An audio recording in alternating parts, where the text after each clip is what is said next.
All right, trying this again.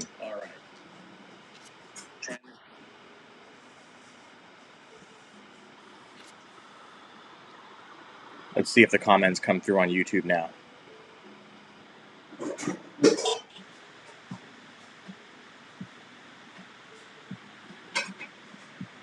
Looks better, looks better. Looks like we're on YouTube now.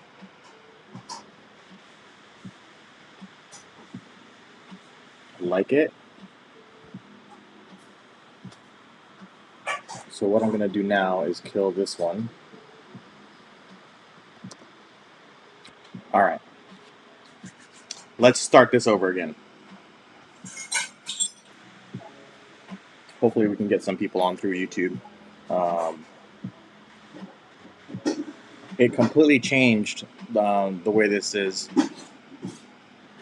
So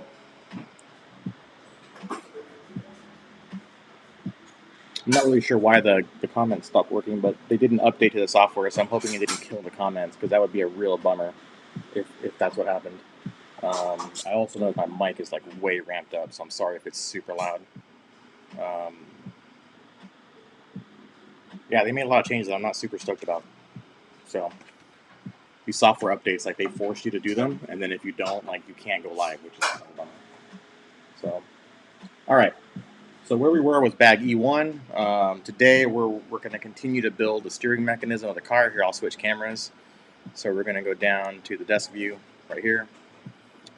So this one we're going to go to start building the whole steering or the wheel mechanism. So we're going to build the hubs, the steering knuckle, all that kind of stuff's going to go right here. So yeah, it even changed the color of this thing. Like, all that got jacked. Not happy, Ecam. Let's see. And that's going to be bag E.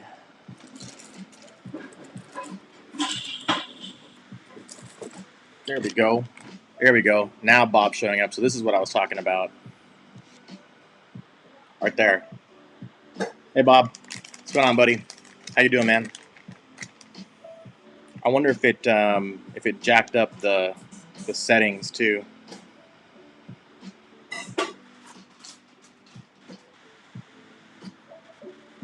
Nope. Comment went away. Good job. Good to hear, buddy. Good to hear. So we are doing. I wonder if we're gonna get the usual suspects on here again. If we're gonna get John and Kyle, Billy. It's funny, I didn't think about it till right now, but those guys' names, John, Kyle, Billy. It's like the kids you play like stickball with, like on the street. Oh no, Mom, it was John, Kyle, and Billy. It's all their fault. All right. Did you get your car yet, Bob? That's the real question right there, man. You've been waiting for that for a long time, dude.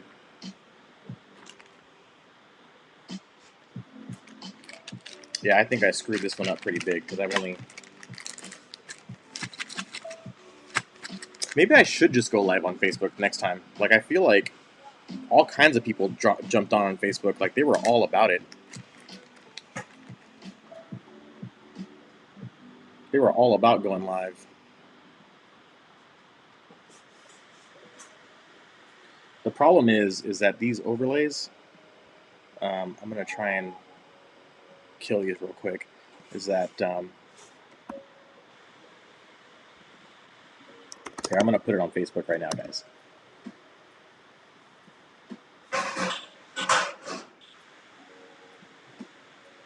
So here, I'm gonna move this over, and I'm gonna put it on Facebook and see if we can get some more people to jump in. This should work.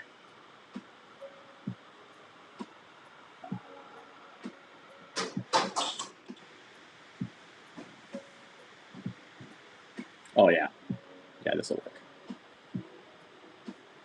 All right, solid. I'm gonna shrink this down so I can have it over here for later.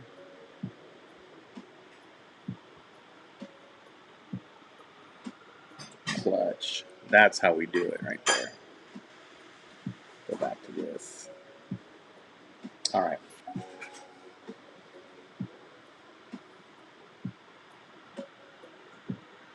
Digging it, digging it.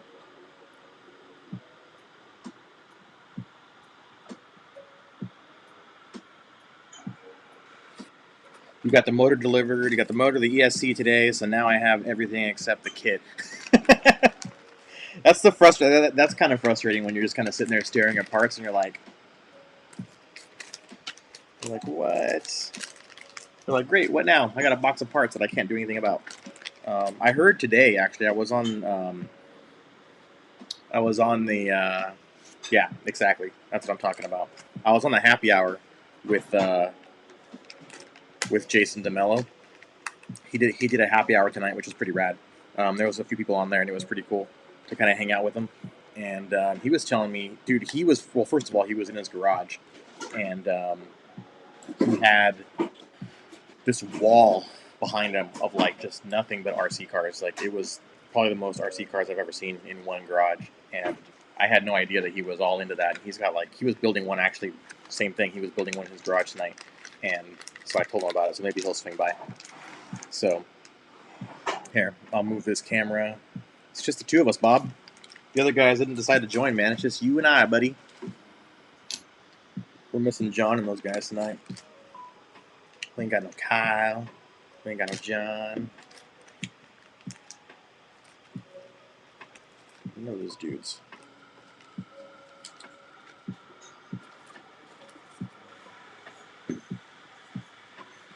Yeah, it's way cool. He's a cool dude. Jason's a good dude. He apparently business is freaking booming over there. Like he's just been absolutely killing it. So that's pretty rad. And my cameras are gone. Somehow I lost my scenes. I don't know how I did that.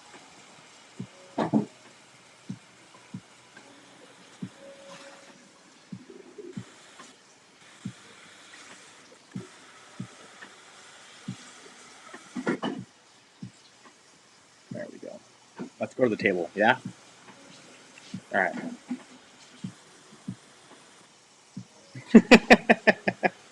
This is a big one, man. This is where it starts to come together as a car. So I'm kind of surprised that John and those guys aren't here. You should shoot them a message on Instagram. Tell them, WTF, guys, you're missing the fun. We're getting down right now. This is like where it's all coming together.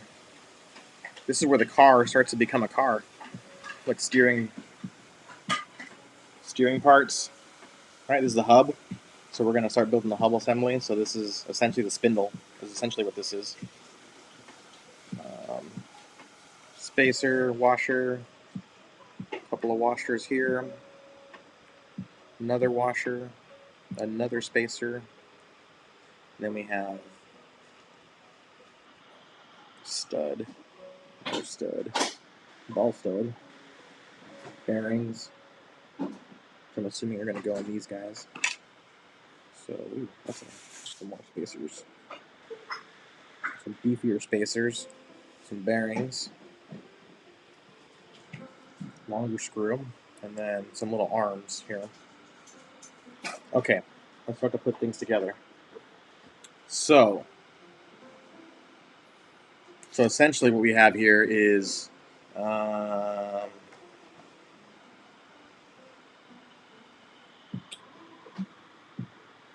going to take this guy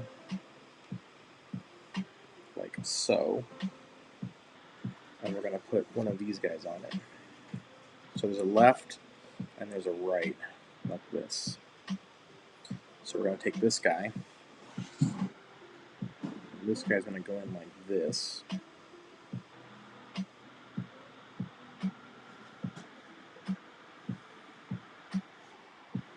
It looks like they're slotted. So that's kind of cool. If you look right here, I don't know if you can see it on the phone, but there's a slot right there. You see a little slot by the hole right here? That little slot right there slides into another slot that is cut right here. This little slot right here.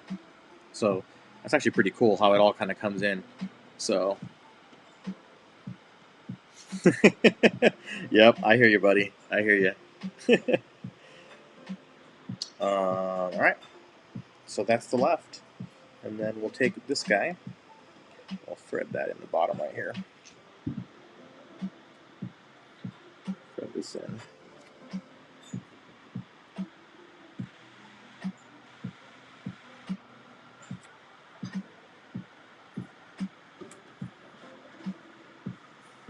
It seems kind of long. I don't know why they want you to use that long enough screw. Almost seems too long. 14. No, that's the right one.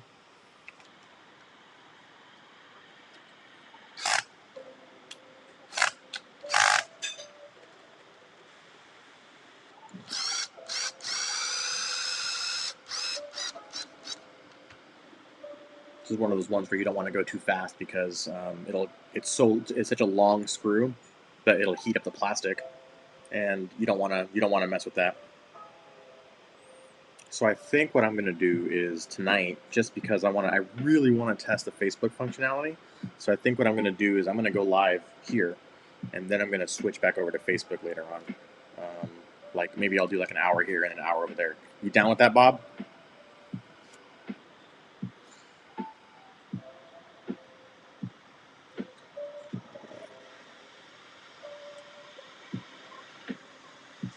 There we go. We lost a good amount of time too. It's a bummer. I'm a little upset by that. I'm gonna have to play with it this weekend. Sweet. Hell yeah.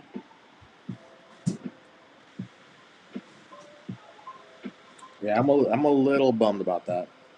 I wish I would have. I knew that maybe trying that was a bad idea without testing it first, but everything else had gone so well on Ecamm that I was like, oh, this is gonna work.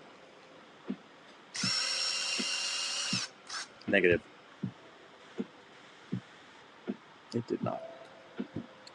All right, and there's the right.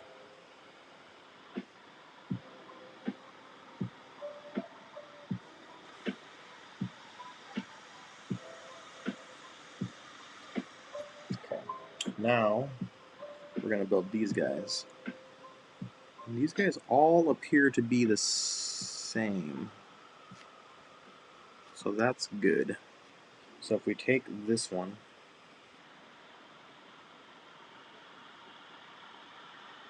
uh,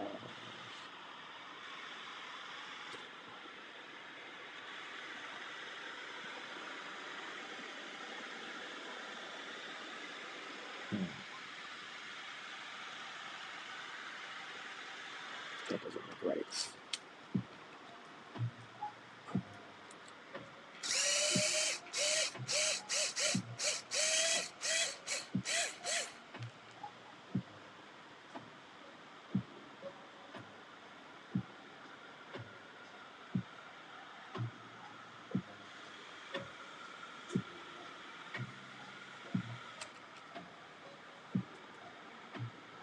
That's funny because I thought I was being extra careful, and then I looked at the picture again, and it was totally different.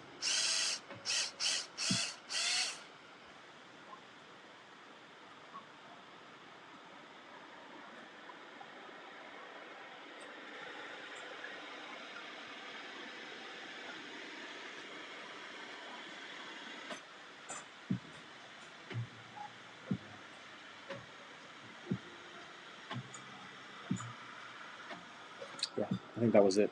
So that was weird because I looked at the picture, and it looked totally different this time around. It's weird. Eyes playing tricks on me. Yeah. See, now that looks more like what it should have looked like. I gotta say, like, it's really interesting because when I was building the other kit, um,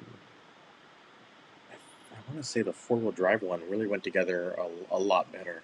Like, this is not bad, but the four-wheel drive one I feel went together like really smoothly. Um, there was a weird issue with that one pin that was like it needed some boring. Maybe bored out a little bit.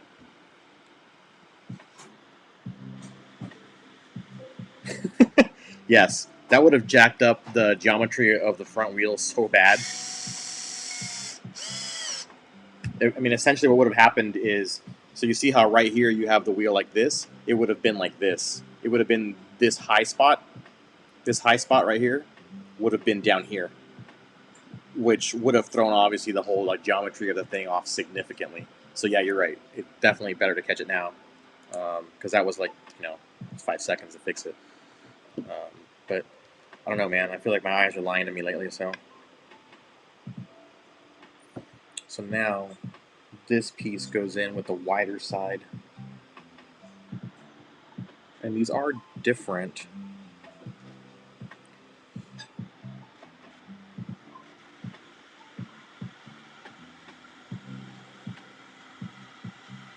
So he's going with the wider side like this. Like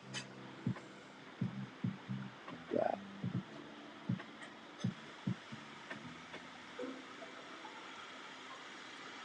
Like that. These little guys just clip, they just pop in there. Like that. And I'm guessing that's where the bearings are going to go here in a second.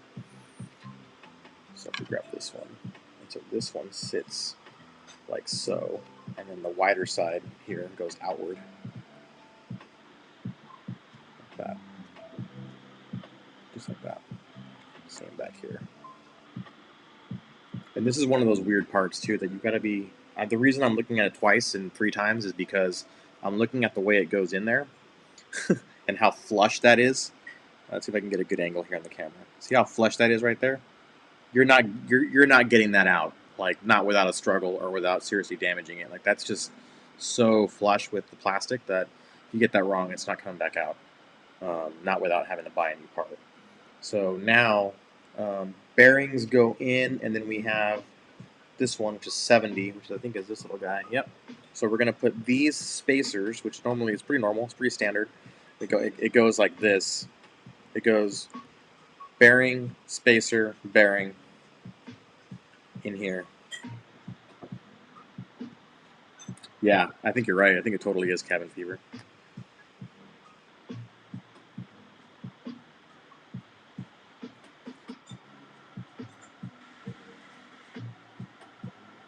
I think this weekend I'm gonna have to go. I'm gonna have to go to the store and go with Shannon, and buy and pick out some beers. I'm getting tired of drinking water and coffee. All right, there's that, and then we're gonna need some of the TLR lock, some of this blue stuff right here. And what next up is going to be, so this stud right here goes through here like so. And this is actually the hub right here. This is actually the part. This is the nut where the wheel is actually going to go onto. So this is the hex right here, and this is what the wheel goes on. Yay! And then we're going to lock that in place. And what we're going to do there is we're going to take 2 of these washers. Again, interesting that they're doing 2 washers instead of 1 thick washer, but 2 of these guys. They'll go on the back, like so. Actually, I'm going to put the thread lock on these guys.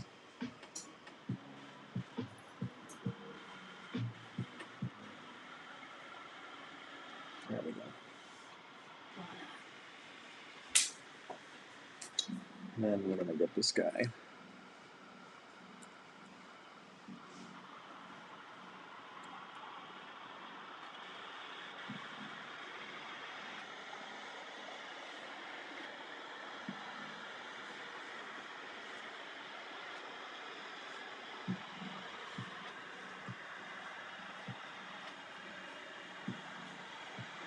Put that on there, and then put that on like so.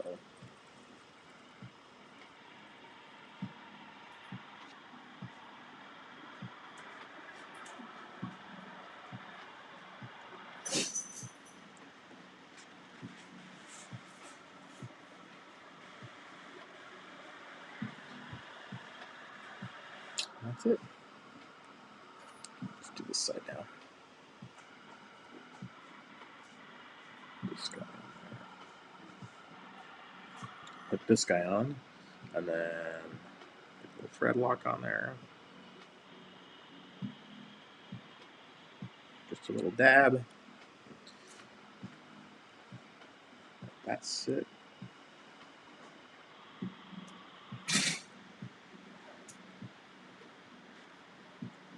Push that all the way through.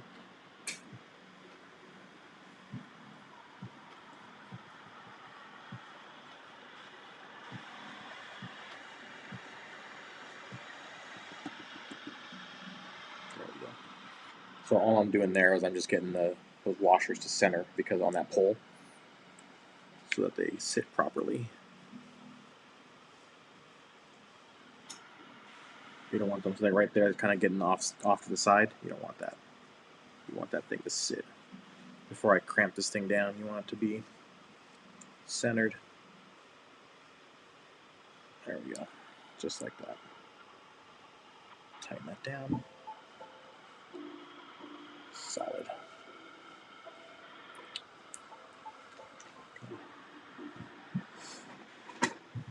Use some bigger pliers to grab this,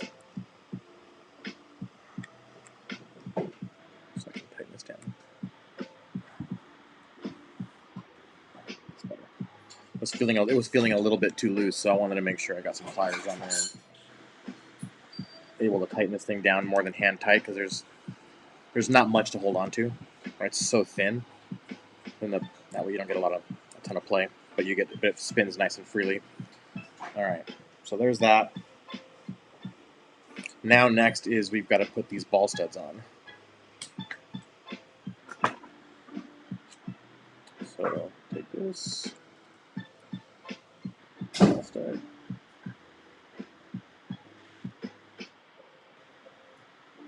And then we're going to do this here. So these guys go right here. Yeah, it's a two-wheel drive is the main reason. The main reason that's so thin is because it's a two-wheel drive. So there's no torque on it. It's just holding the wheel on. And all the only forces that are going on that are turning forces. I mean, it's really not putting up with a lot. I will say I've never had one fail, so that's a good sign.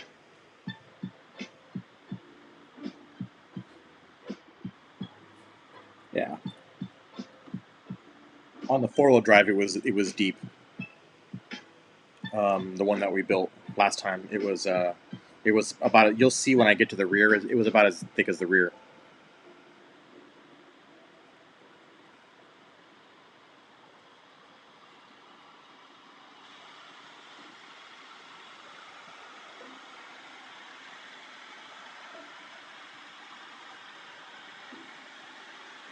And so these guys, these are the steering ball studs right here. So what it'll do is once you get it here and you get it in the car, you'll connect the tie rod that goes from there to the steering rack, and then that will turn the wheel.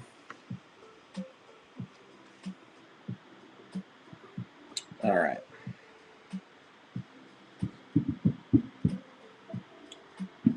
So that part is done. Let's move on to E.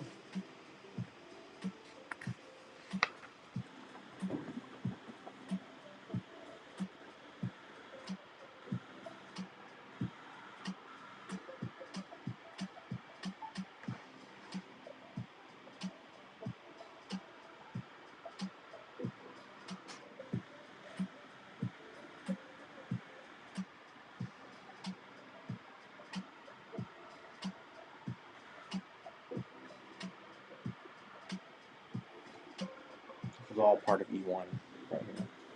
So now we're moving on to E2. This bag here. So we'll put these aside. We don't need the chassis. Chassis back over here.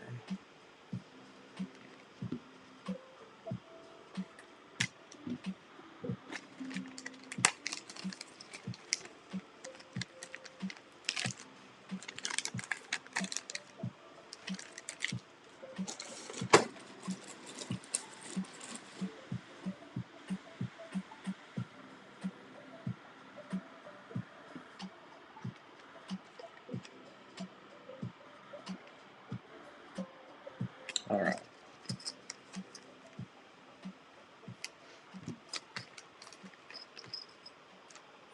So this pin is usually for putting these guys on, so we're going to get pretty far. Oh, okay, we're going to combine these two pieces here.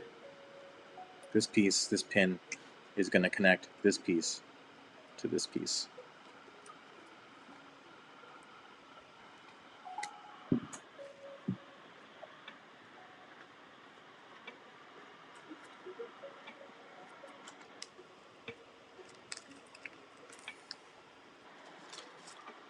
All right.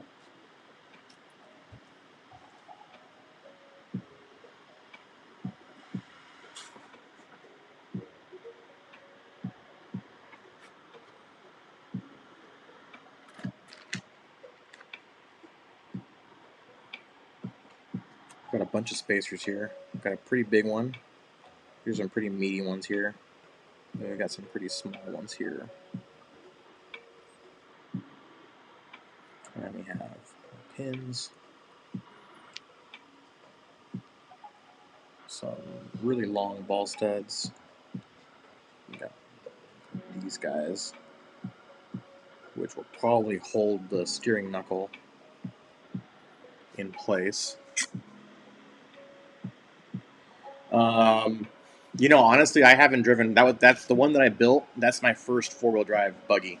So I haven't raced four-wheel drive. I've always raced. I raced short course, and then I raced two-wheel drive buggy for a long time. I really like two-wheel drive buggy, and everyone that I talked to at the track, even before I got out of it, was saying that four-wheel drive is even more fun. Like it's incredibly fun. So really looking forward to that. But no, I haven't done it. So, all right. So we have this piece here and this piece here, and we're going to take this one, and then I think sometimes it's the same. I'm not sure. Let's find out.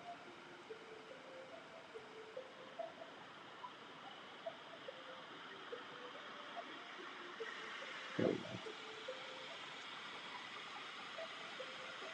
So these are directional. So we're going to take the three holes right here. One goes like so, and then one goes like this. So it looks like we take this piece, and this piece sits in here like that. So we're going to put this is going to go through here, and then we're going to put on the big guy, goes in the bottom.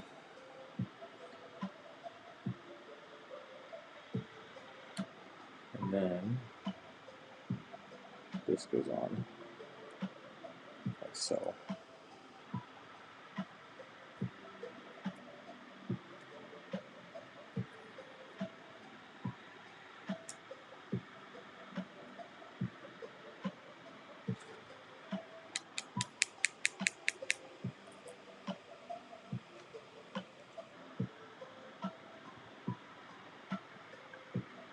We want it to go through just enough, but not so much that it obstructs getting these little guys in, because we got to get two of them in, which is usually a royal pain because of the way this is situated. And because this goes from the bottom up, it's even more of a pain to get these in there, because you basically have to like do this and drop them in and catch them, which is even more of a pain. I might be able to do, yeah, this might be a better strategy actually. I don't know what I'm going to do for the other side, but we'll see.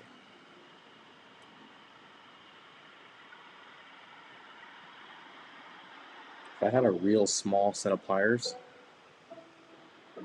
I could potentially use those, but God, they'd have to be so freaking tiny. Like, I don't even know if anybody makes them that small.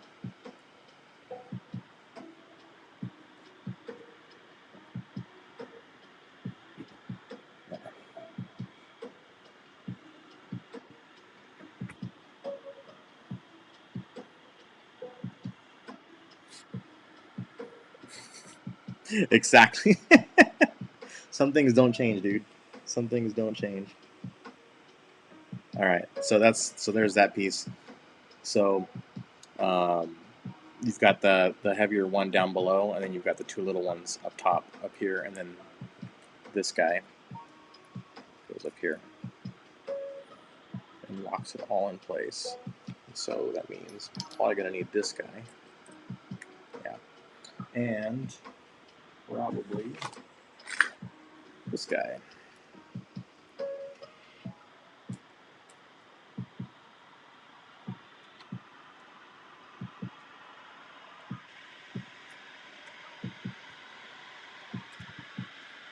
So same thing here. You want it snug, but you don't want it to bind, because this is your steering. So you don't want your servo working extra hard.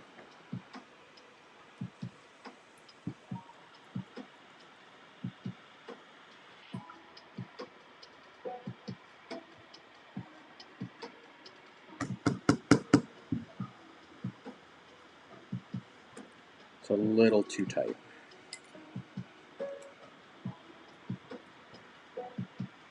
There we go. That's good.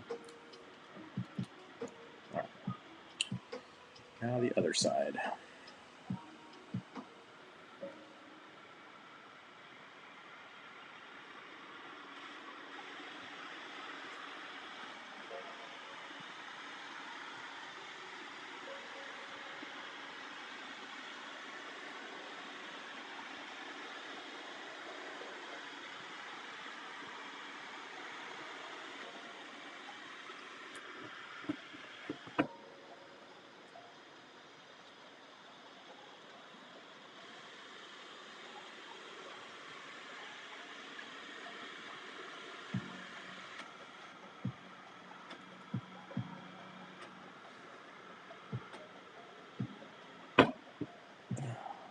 That one was a lot easier. Oh, look who decided to show up. What's up, guys? Oh, buddy, you guys missed out. You guys missed out on some earlier shenanigans.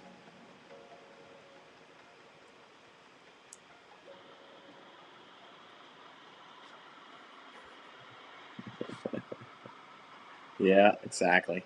Now they're showing up. Yeah, I tried to go live on both Facebook and Instagram, tried to simulcast, and it didn't go well. So I had to stop and restart, and then just come back to YouTube. There was definitely a lot more people on Facebook, so I don't know. I was telling Bob. Bob seems like he's down with it, so maybe we'll see if you guys are as well. Um, about doing half the show here, and then moving and doing the other half on Facebook. Um, all right, so that's that. Next piece is we've got to put this guy with his gigantic spacer.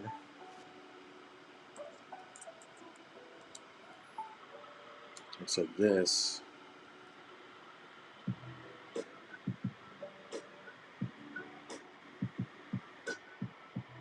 goes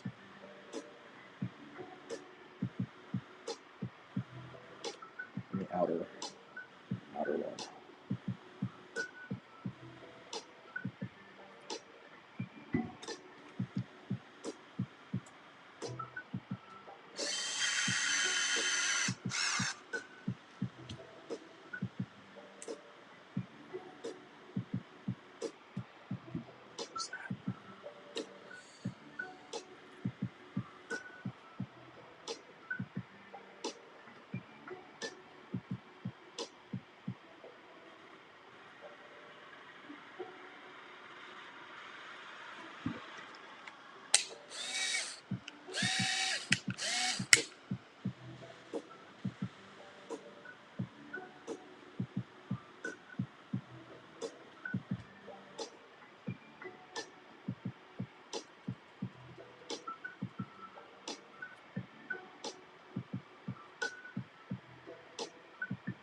All right, get this threaded in there.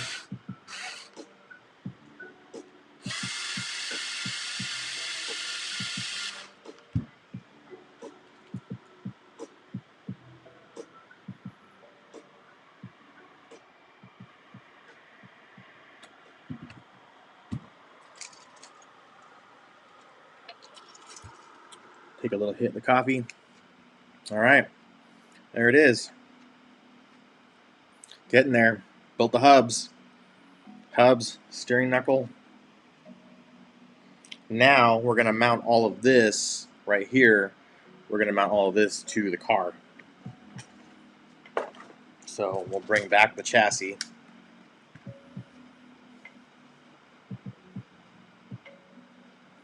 And we will now turn this guy around. Like so. And this piece, this is the top, like that.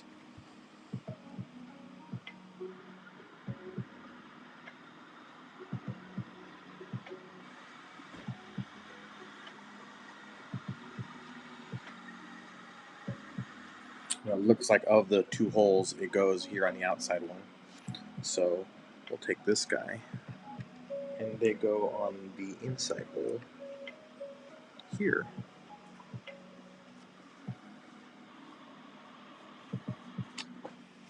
Hi, Shannon.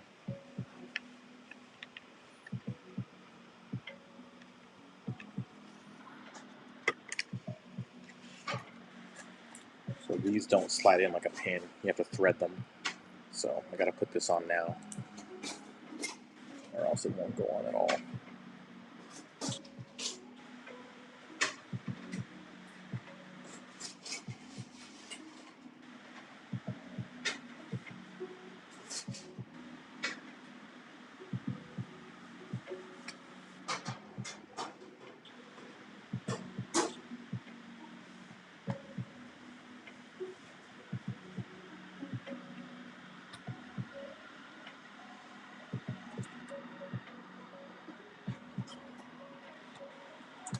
Are you making cookies? Nope. What? I think Shannon's making cookies, and I think she's not telling me. Pretty sure I smell cookies.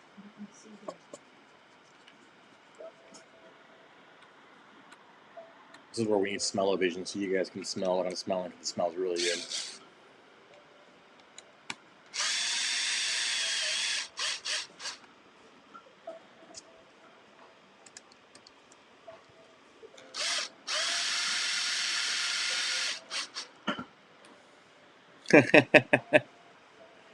Exactly. Some warm cookies and some cold milk.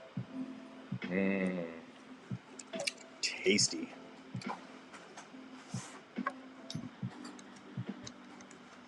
It's going to be a good one. Here we go.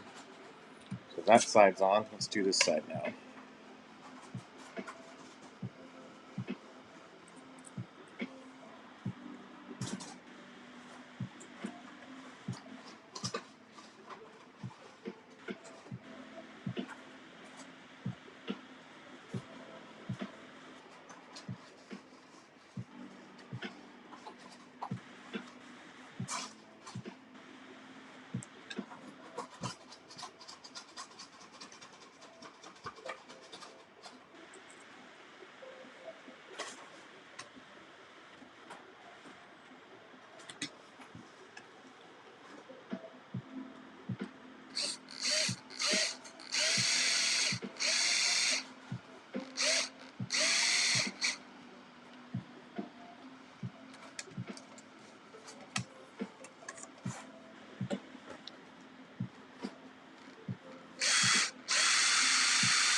All right.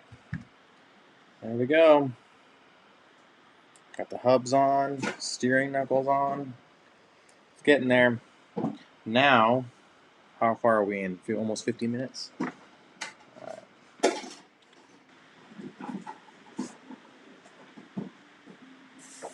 Now comes the fun part. Now we get to start putting these guys on. So these guys should pretty much all be the same length.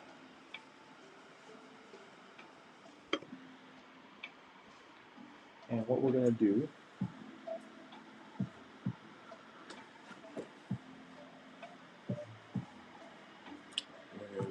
these are going to go here.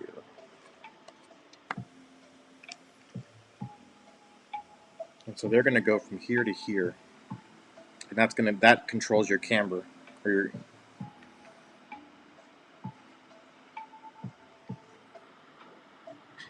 so let's see if these are any easier than the 4-wheel drive kit, because that was not fun.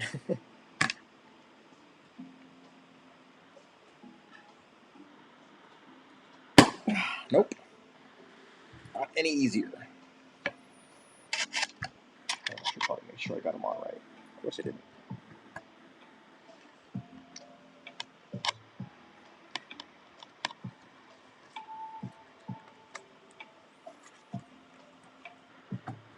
The trick is to find an angle that you can actually do, like, put leverage on it.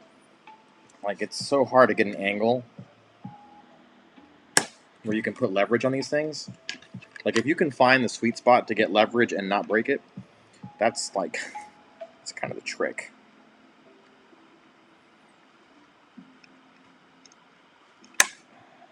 There we go. So there's these little stripes, which is why I gotta be careful. You see this stripe right here where my thumb is? This stripe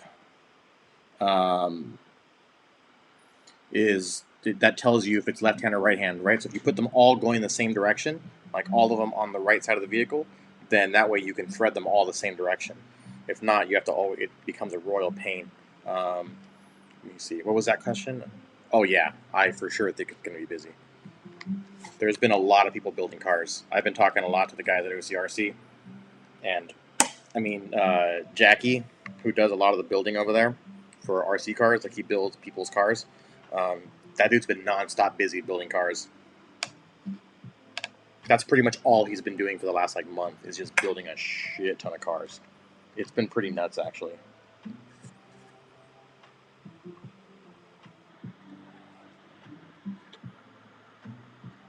Jesus. The thing is that I don't want to bend this thing either. Like, you bend one of these things and it's not fun.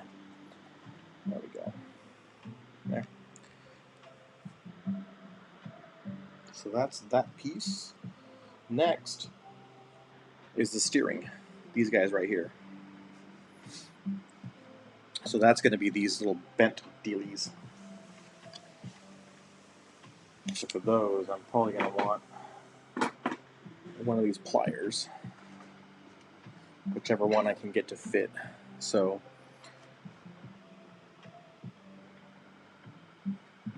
that's going to go in here. So hopefully I can get this steering rack to swing out far enough. I can get a set of pliers on there. If I can get a set of pliers on there, this actually isn't that bad. It's just getting pliers that are wide enough to fit over the ball.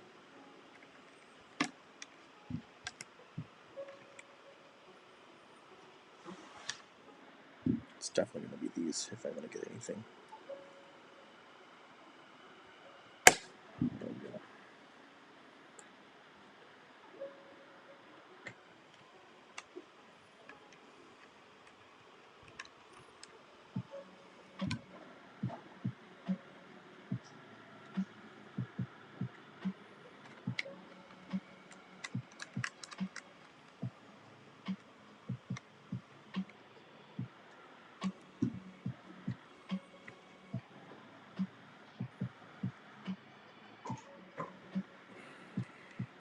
Man, that one does not want to go on.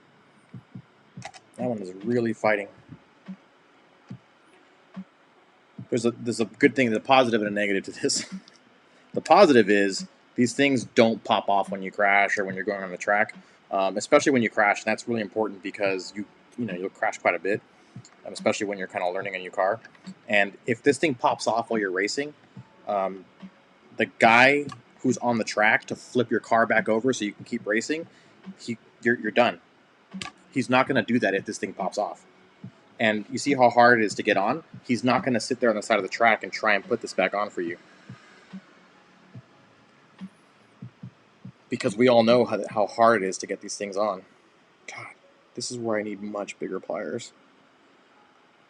This is actually a lot harder than I thought. This is harder than the 4-wheel drive.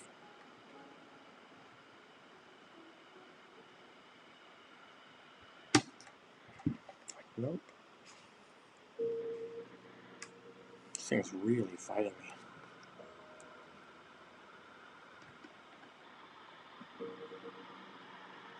And it's just tall enough that I can't get the... There we go. It's just tall enough that getting this thing to open wide enough is like insane. I haven't actually been the LRH.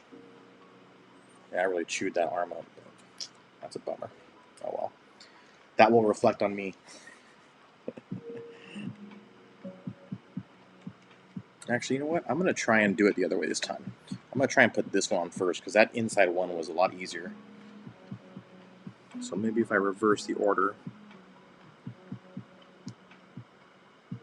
How is that place? Is it pretty good, that LRH?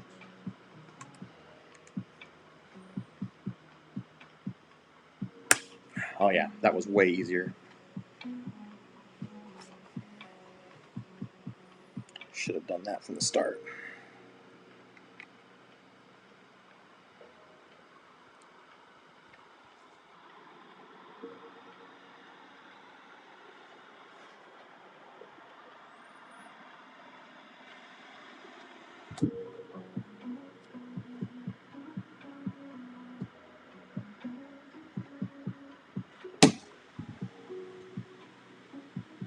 There we go. Yeah, and that note to self, start from the outside. It's a lot easier than trying to start it from the inside out. But there we go. Steering is connected. So now once the servo goes in, we'll be controlling the steering like so.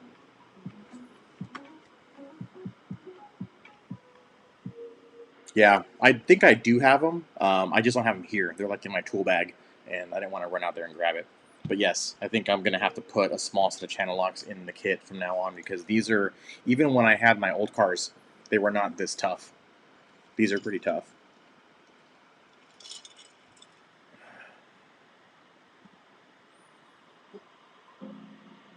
Oh, no kidding. I didn't know that.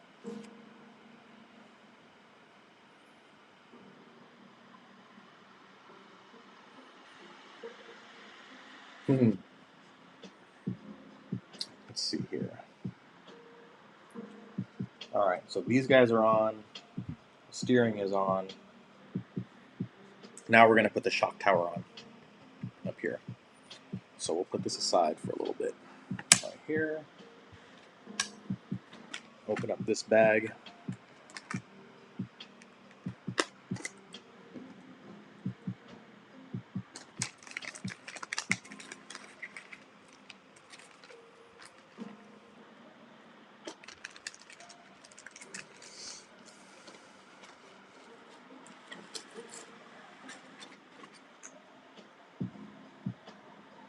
Okay. Front skid. RC skid. Front spoiler. RC spoiler.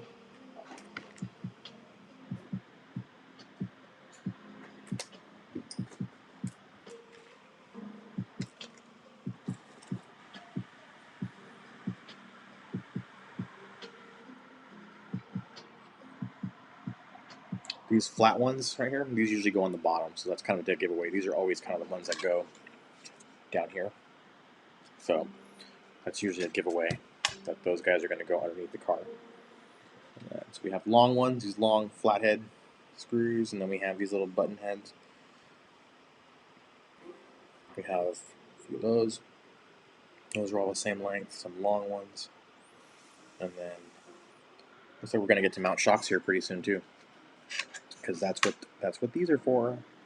Shock towers. All right. So first things first. Looks like the way they have this set up is that you're going to mount... Oh, I've got to put a hole in this thing. I put holes in here because actually, unlike the four-wheel drive had a single hole here in the center, and that hole mounted the wing right here.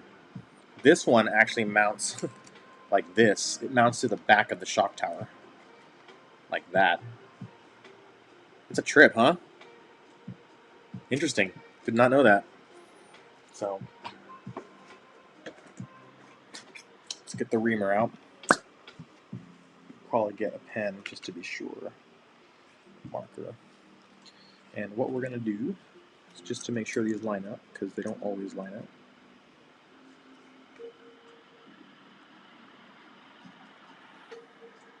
There's dimples back here, and it looks like the dimples line up pretty good, actually. So, I'm going to put a mark right there, and a mark right there. And we're going to mount this to the middle position.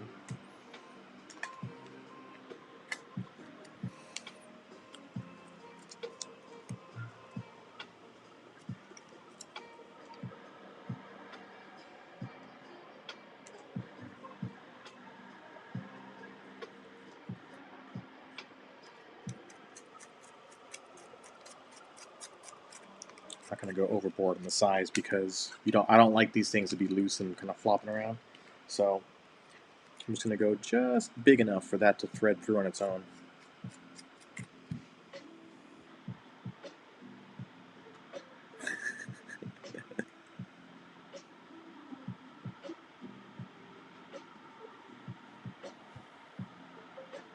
Oh, nice. Got some new goodies, huh? Isn't Genesis the dual? They make the dual battery kits, right? If I'm not mistaken, John.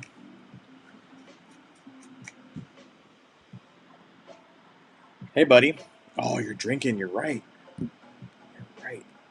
Man, I'm being a little too conservative here with the reamer. There we go.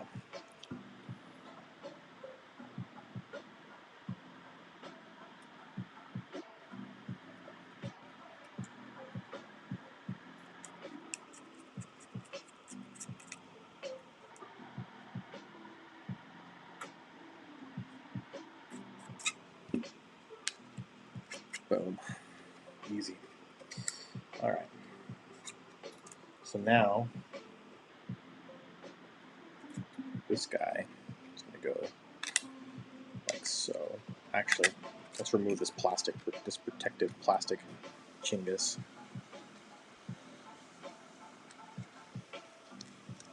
We don't need this.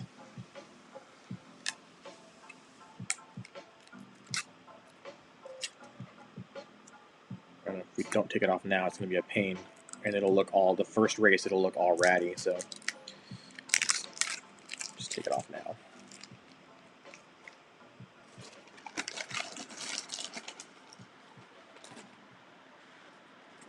All right. Let's get back to building.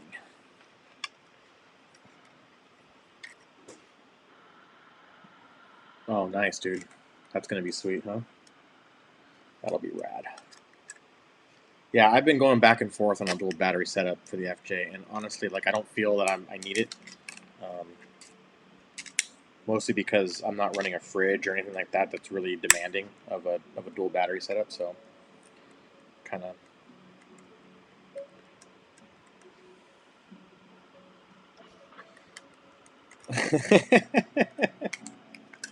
Right? Yeah, I find myself when I'm building RC cars, I find myself using phrases that I would never ever use anywhere else. It's just weird that way.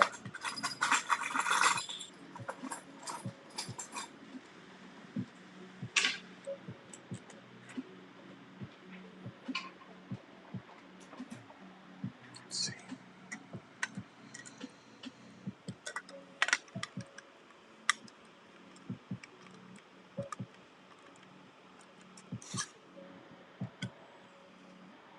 So this is where I get a little OCD.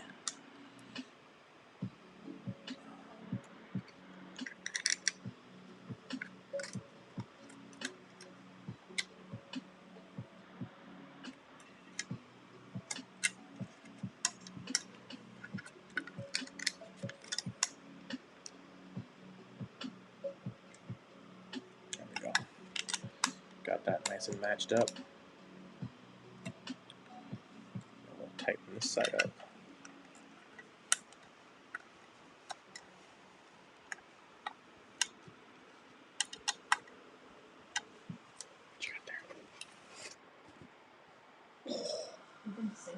Oh, they have? Oh my gosh. Shannon just walked over and handed me 2 cookies, and she's like, "They've been sitting there." Well, that's new. She put them next to me.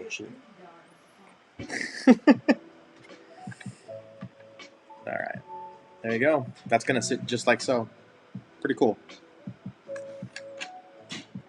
That's actually really. That's a really high wing. I'm a little surprised at how high that wing is. It's way up there.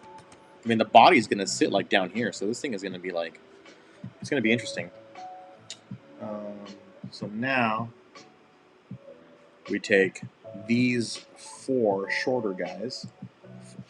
Well, 10 mil. Yep. Take these 4 10mm ones, and they're gonna go in here. They're gonna go these 4 slots down below. So 1, 2, 3, 4. Now I'll turn this around because I'm a righty. Don't need those anymore. Don't need that anymore.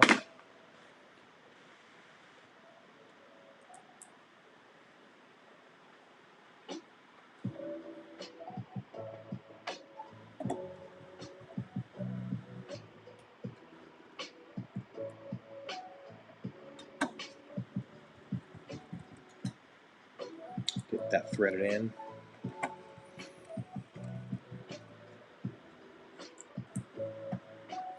I wonder if we get that dude from Chile again.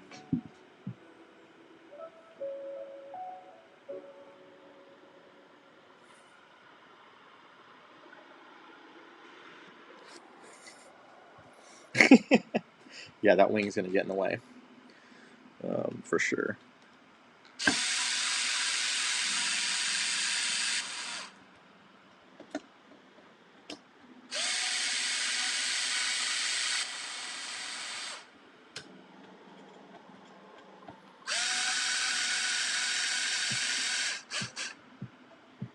So, John, are you ready to race, bro? You been practicing?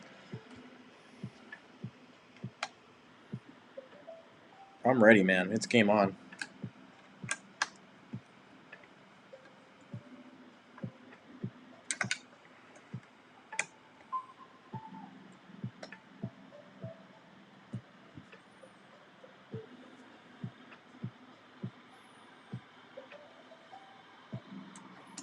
Yeah, I'm wondering if when the servo has to go in, that wing is probably going to have to come off temporarily.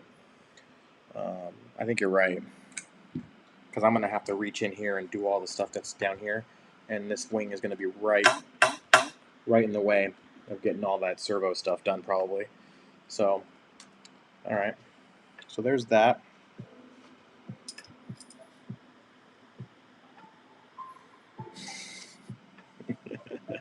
I know. The tires are pricey, man. I don't even want to take them outside. Like I don't want to fry a set of race tires, you know? Have to reglue them and do all that bullshit.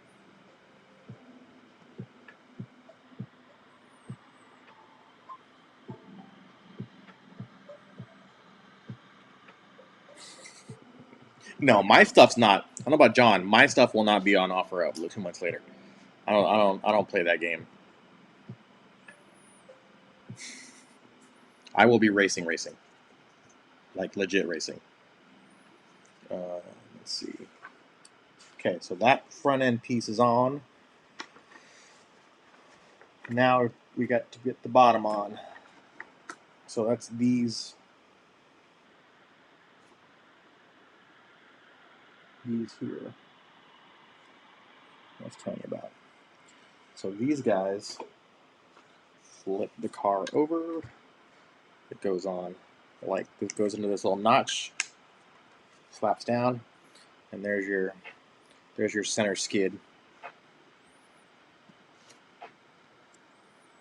It's because John's loaded. John doesn't care. Tires, schmires.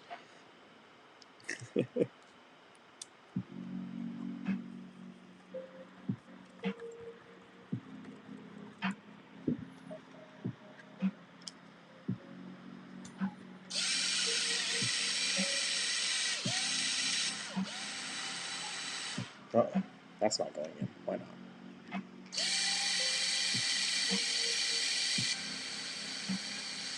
That one went in. Why did this one not go in?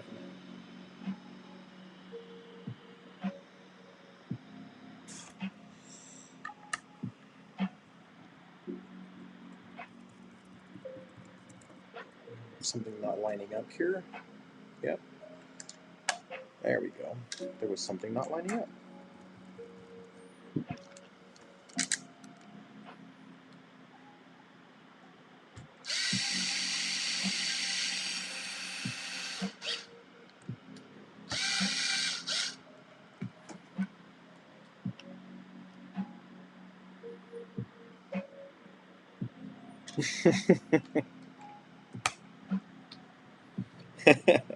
Tires schmires. Oh man. Uh-oh. What do we have here?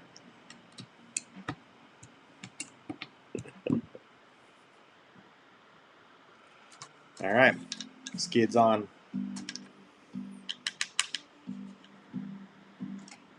We're getting close.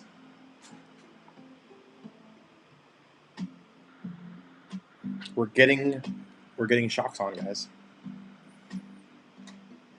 Now these guys go on here, like so. Those will lock down the shocks. These will hold the shocks from the bottom side. And then we need our front shocks.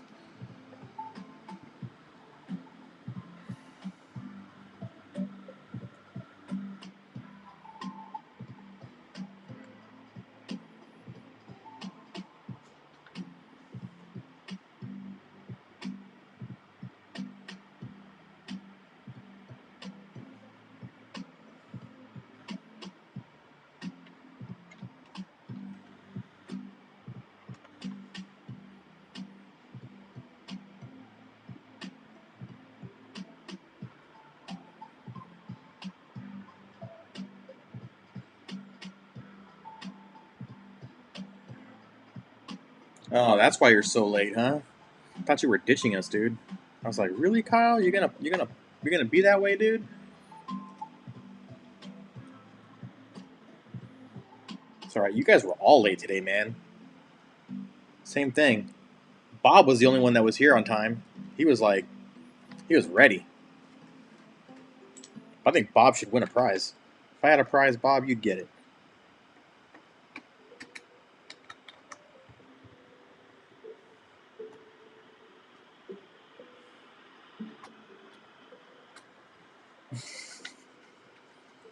Yeah, Kyle, get a car, man. We're gonna go racing. We're gonna be team COVID, team viral racing.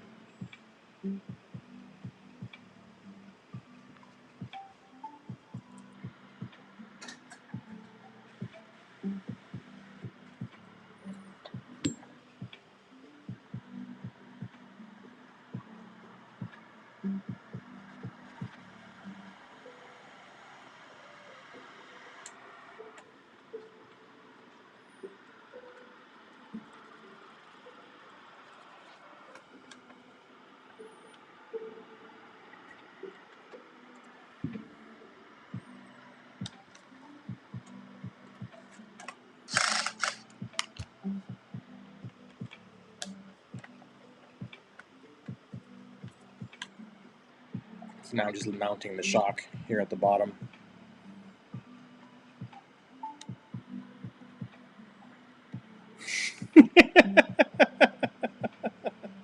No, Bob is not driving. Bob doesn't have his car yet. It's been like 2 weeks. I don't know where Bob is. He was here. Oh, there he is.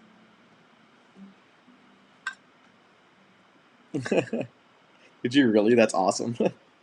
Bob had his alarm set. That's rad.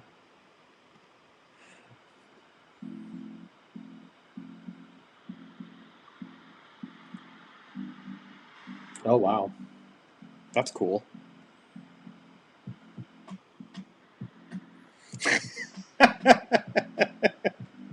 I know. Kyle's creating just utter chaos on the highway just to get to this, just to get home in time to watch this. That's dedication, man, right there.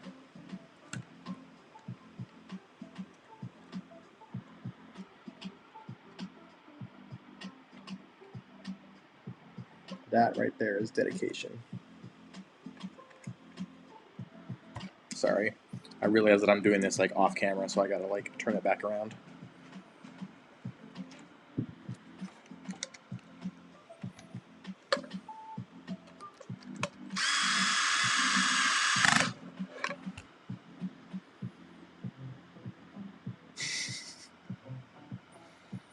Oh, a month? Dude. Yeah, that's a lot, man. I hope they're taking care of you, because that's a lot. There we go. Looking like a car, man. We have front shocks. Woo! They're a little squishy. Do you guys hear that? Listen. That means there's not enough oil in there. That's all right. They've got to get rebuilt before they get raced on anyway, so not a big deal. All right. So that is E9.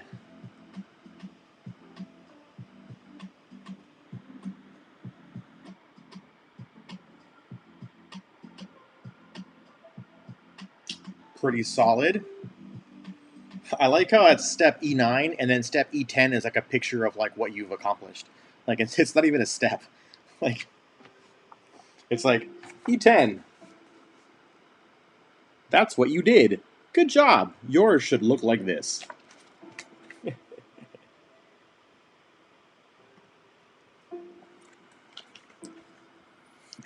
Sorry, dude. Yeah, last night I was doing I was guesting on a podcast for Goose Gear, which unfortunately there was some technical difficulties, so we're gonna have to record it again this weekend.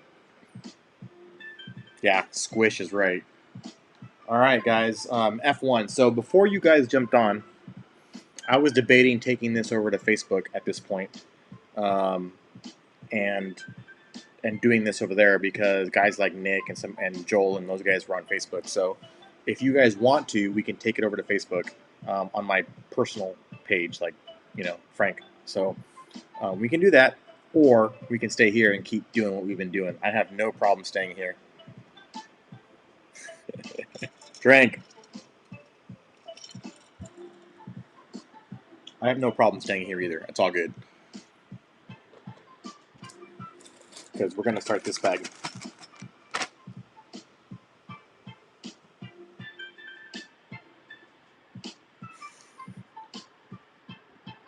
Yeah.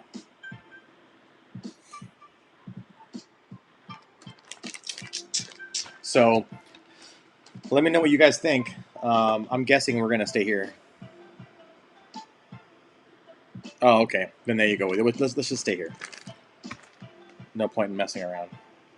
I think the next one I'll do over there. I'm gonna do another test and see if I can get them both to work again. I don't know what was going on and why it wasn't working, but so I know that at this point there was something weird with the kit again. Damn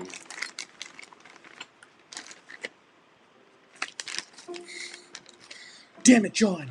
Damn it!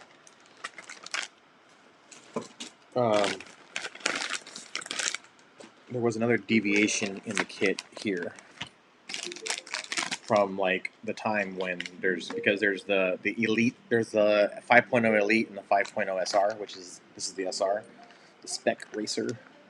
So there's a deviation between the elite and the spec racer in the parts they provide, and I want to say that this is one of those deviations, similar to when we were building the front end, the very first step, bag A. So I'm going to look in the manual real quick and see if it's either this one or the next step. So for now, I'm just going to unbag all this stuff. Yeah, John. Jeez, man.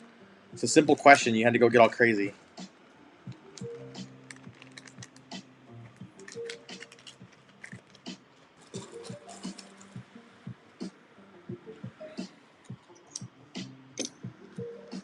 All right.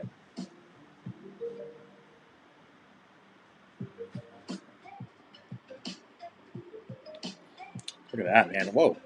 Oh, I thought it was built already. I was like, holy crap, they built it already. Look at that. That's your gearbox. Isn't that cool? Here, I'll put it back on the table camera so you guys can see what I'm talking about. Look at that. That's where all the action happens right there, guys. That's it. This camera looks kind of blue, doesn't it? Is it just me? Let's tweak this camera. I feel like the color is a little off. There we go. Let's try to put the warmth a little bit. All right. So let me check the manual real quick here. And let's go back to the beginning and see where it says here.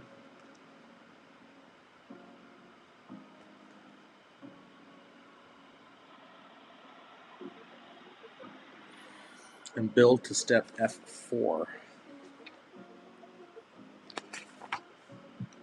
And build through step F4. Complete the build by jumping to F5 on page 45 and build through H11 on page 60. Okay, so from here, we're going to do this through F5, through this, and then we're going to go to page 45.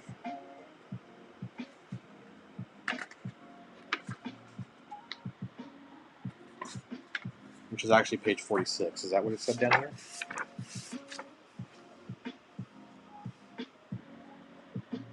It's a mistake. It says go to 45, but it's actually 46. Okay. So I'm just going to earmark this one right now. Dog ear. Okay. So remember, we're only going to F5, and then we're going to switch over to F5. We're actually only going through F4. Oh, good. It says down here. Okay. Never mind. We're good. We actually were smart enough to put it down there this time. Okay. So now we build this guy. And there's two shims that go in here. And we'll do those in a second. So F1, motor mount. Here. And that's going to go to this guy. Here. It looks like it fits in like so. Is that right? Yeah. And there's a single hole here. And that's one of these little flatheads. Let's start by doing this. Like I always do.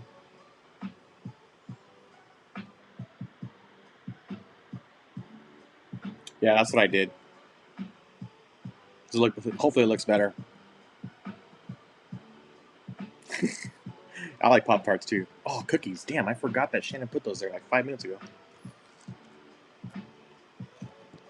Mmm. So good.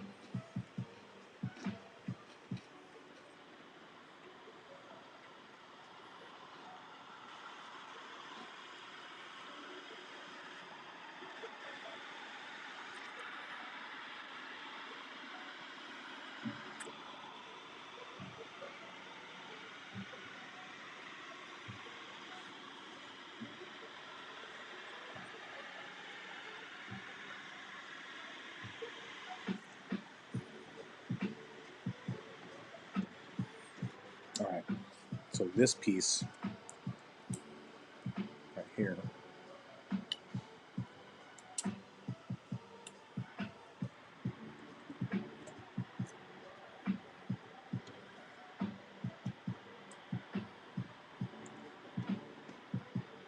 goes in here.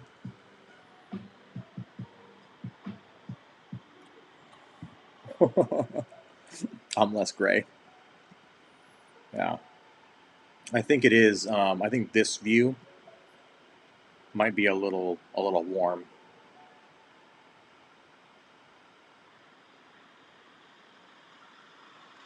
We can bump the temperature down a little bit.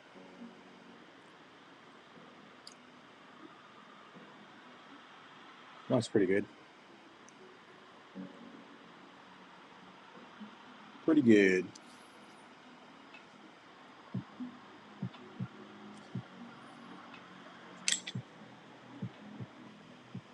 The main view, this one is underexposed.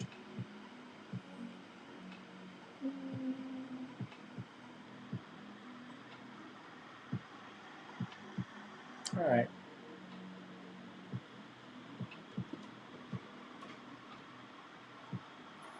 I'll give you that. Okay.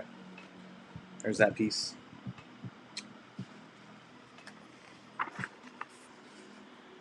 Now we are going to grab, I think it's this one. Yeah, this one. And then the motor plate goes like this. Like so. And this calls for some black grease. So.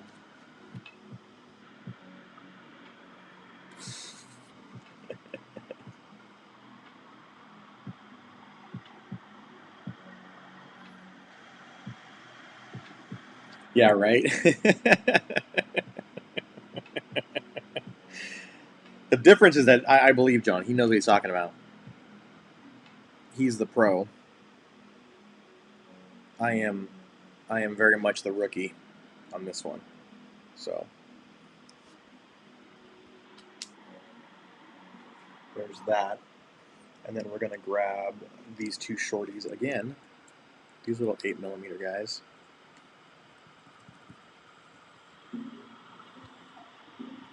Those will thread in like so.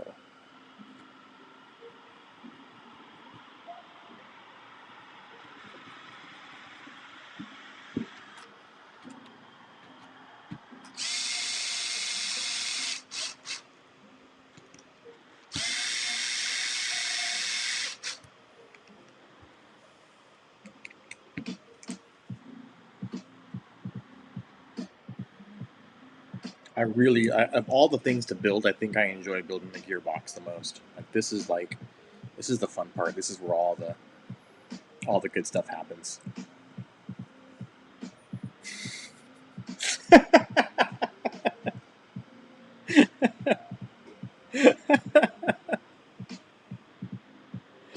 Oh, Kyle, you're funny, dude. You are funny.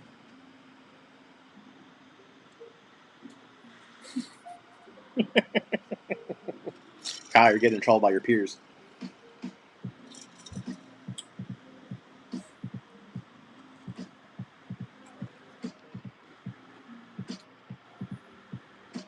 I will say, man, Shannon makes some bomb-ass cookies. I'm gonna have to go for a ride tomorrow to ride these cookies off. Okay. Time for these inserts, these offsets. Right here. So those guys, the kit setup is to put these upward. Like so.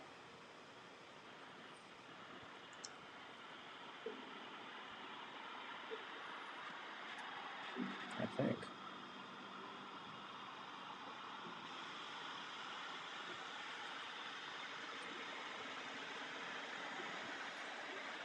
Oh, they go inside. Interesting. Interesting. I thought they went on the outside.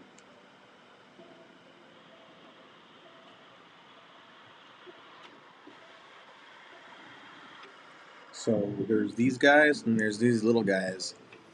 And so this one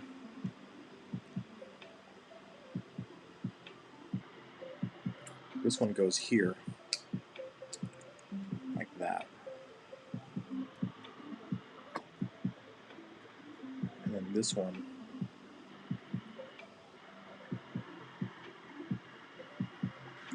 goes here.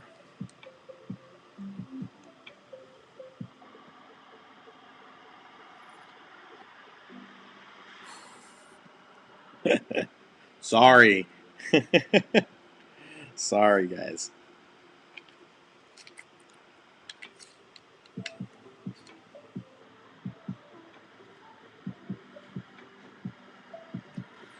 So just keep putting these guys together.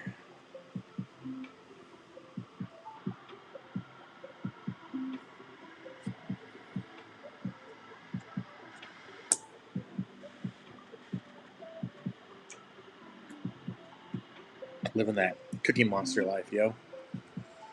There we go. There we go. All right, so this part, and then the bearings go in. So here, Large bearing goes in here, like so. Large bearing goes in here, like so. Small bearing goes up here.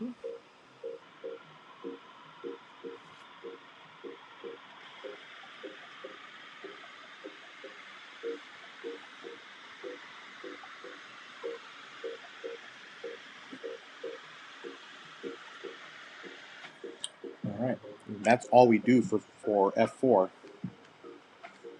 Now we head over to that other page that we saved to do F5. Okay, so here we're going to grab this piece like this.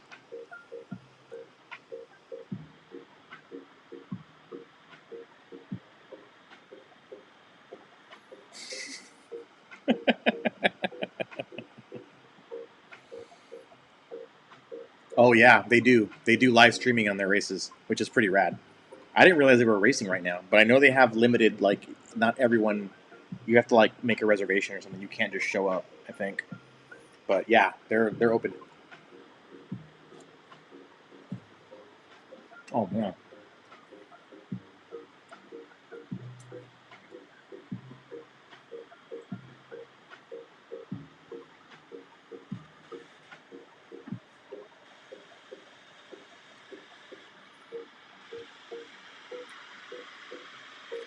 Bearing. This is where the motor. So this is what goes to the motor, like so. Motor mount. Motor comes through this hole right here, like that. Spur gear, pinion gear goes into the gearbox.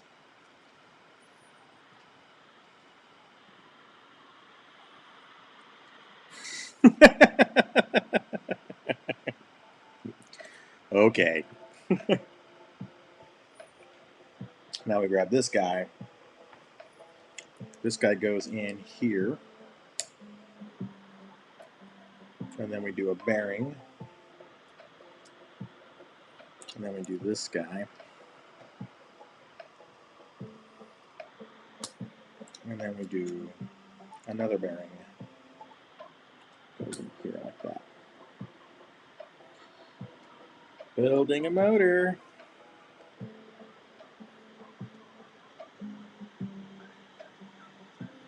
Building a motor. So now we're going to put some black grease on here.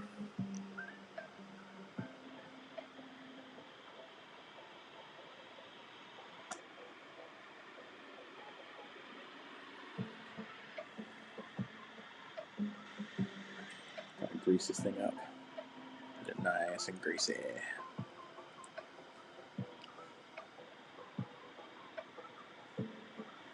All right. Now, remember this guy?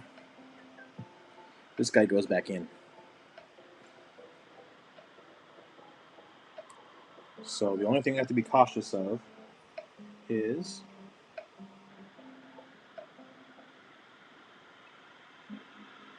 I'm sure the screw is on the left.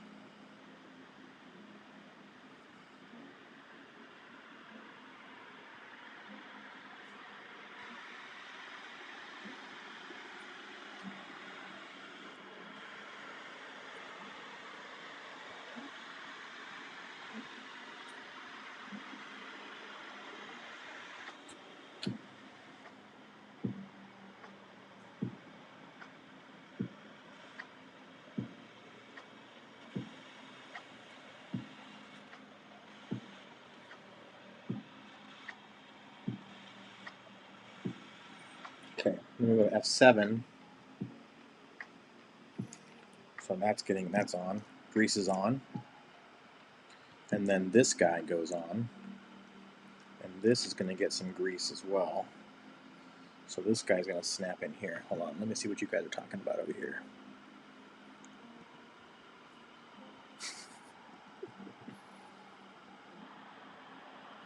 Oh, you're going Wally builds. Dang. Baller.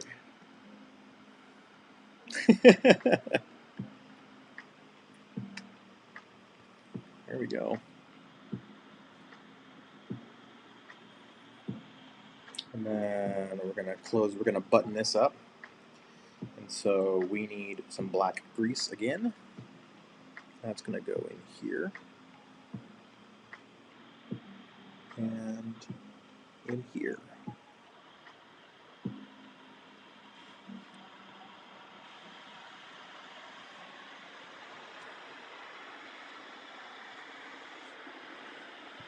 Okay, so there's two lengths.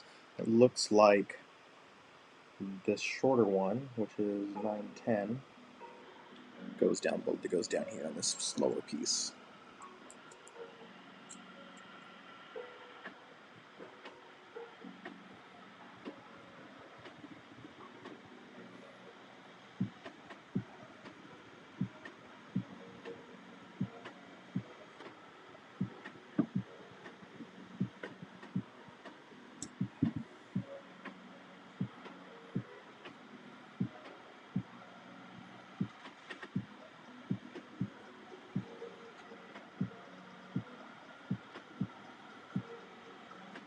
Clean off some of that grease and grab this guy.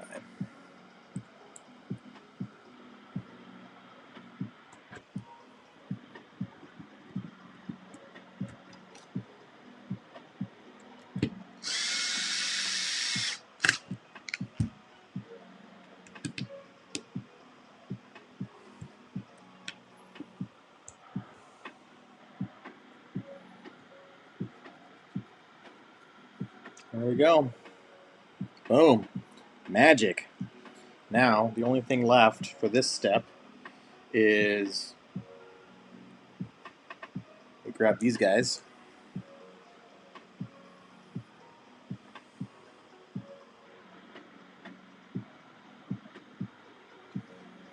And there is a right way to do this. It looks like it's like this.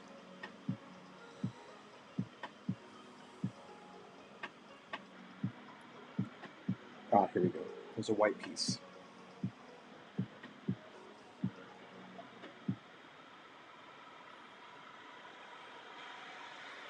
So it's got this little white stripe right here. See that? That little stripe right there. So that lines up with the opening here. So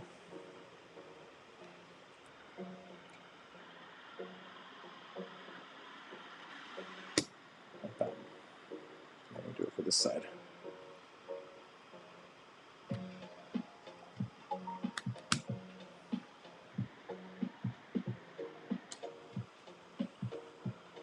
All right. There we go.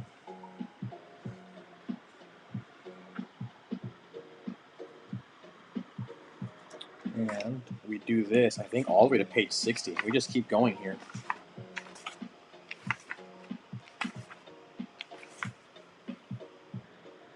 Oh shit, that's the end of it. Okay. We just keep going until we're done.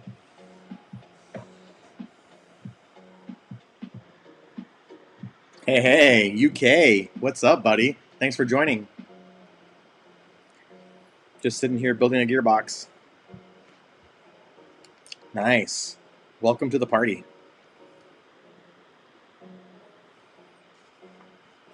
All right, so now we're gonna do. Let's grab bag. Where's F9? Right here.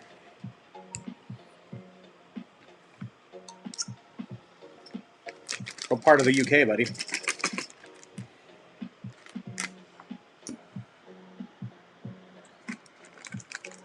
Our see you next Tuesday. That's pretty good. That's clever. You guys get that, right? You guys get what he's going for there? It's pretty solid. I am a fan already.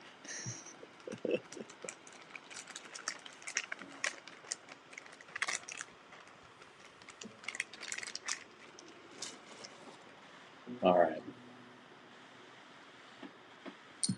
We're just here in lockdown mode in California, and these are the SoCal buddies down here.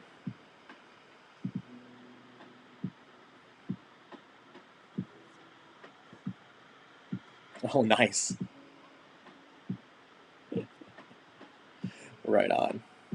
Right on. Cheers. Cheers, buddy. We're also drinking, by the way. I think it's a lot later in England. So, or is it morning already? I think you guys are like what?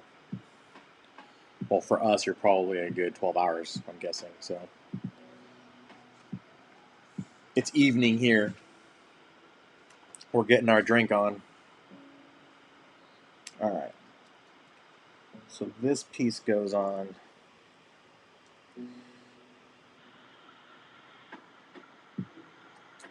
Goes on like so. And this piece goes on.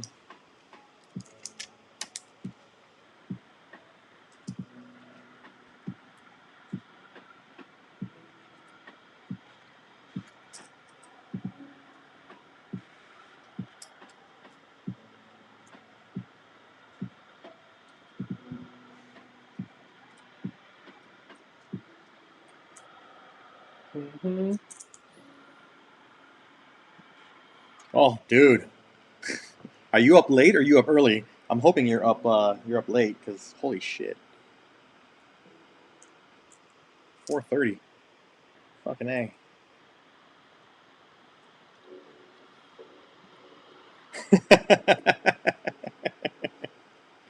John.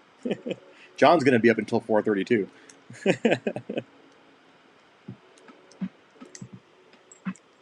Oh man, that's awesome.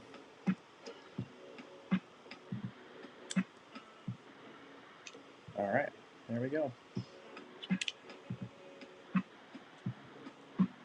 That piece is on, and then we're going to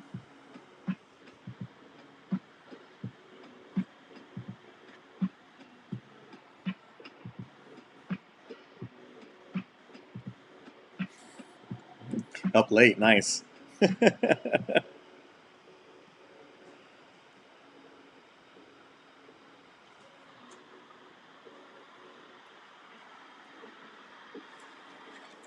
All right.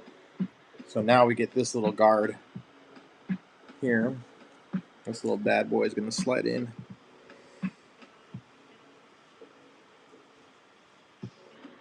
Like so.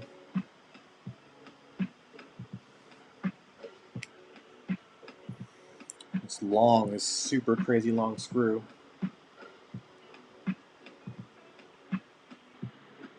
Goes through here. So this strap sits in like this. And all of this goes together as one piece. This is goes to the body. It goes to the chassis. And then all of this is held together by this long mofo right here. All the way through.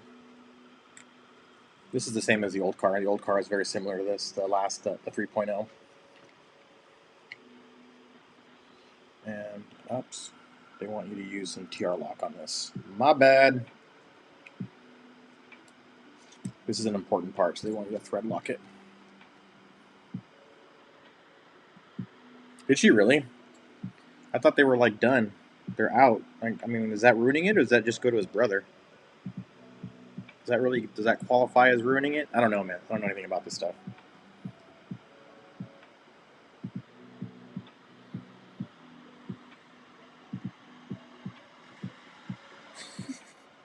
Was that you, John? Were you down there getting rowdy with the other HB peeps?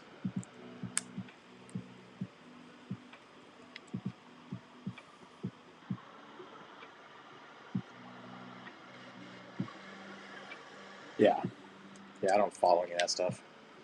Some people are really into it. I am not one of those people.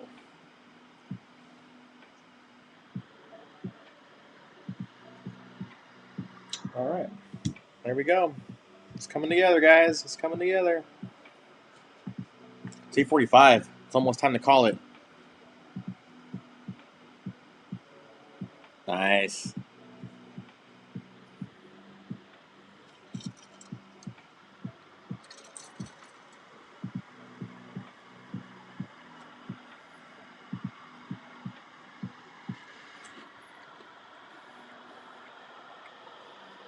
Oh, really? Is that why you stopped? Because you just did you just get like overdone? You overdid it with the channel.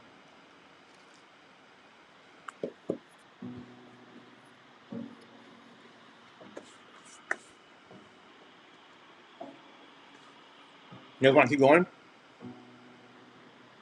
Because this is done. This is the bag F is done. So, but we can keep going. I say we keep going. Let's go to bag G. I mean, there's really not much left. This car is seriously, it's pretty much done. Hey man, I'm in it to win it. If you guys are down, I am down.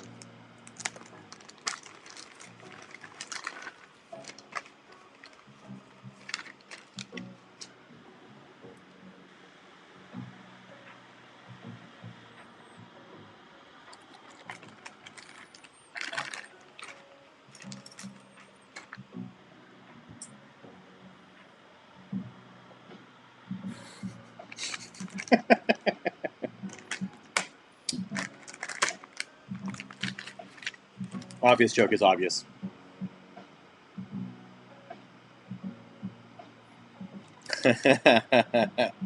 Let's go. Let's finish it. Seriously, we're almost done. Like, there's really not much. That's the nice thing about two-wheel drives is they're really simple. There's really not a whole lot to them. The hardest part is building like the whole front suspension piece because it's got so many little pieces. But the rest of it's pretty. The rest of it comes together pretty quick. So.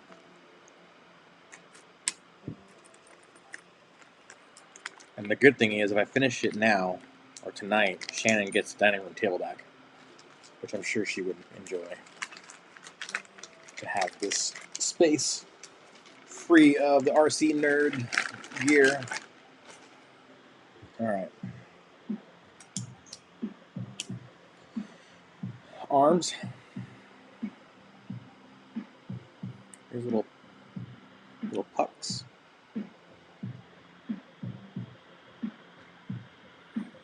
Washers. Screw. Wait, this is a leftover screw, isn't it?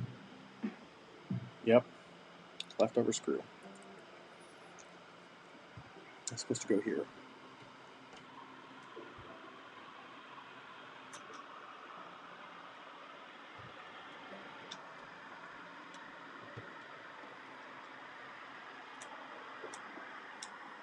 I thought it was weird that part was kind of flopping around like that.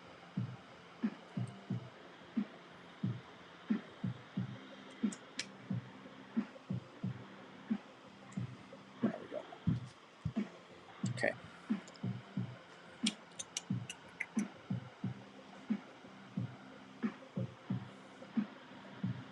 Nice. Everyone's got their projects going. That's awesome. These tiny little screws, man. These are ridiculous. How small those things are. And then these giant things again. We had those in the front, on the rear shock mounts for the 4x4 wheel drive kit. All right, G1. LRC. So the kit is 3.5 degrees, which is 3 degrees, this guy, and this guy. So the way the kit goes is it takes actually this piece here, and 3-degree puck goes in here.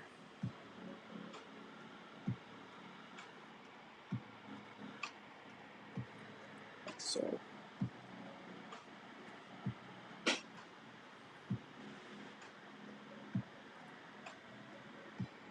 and then the 2-degree up for this guy.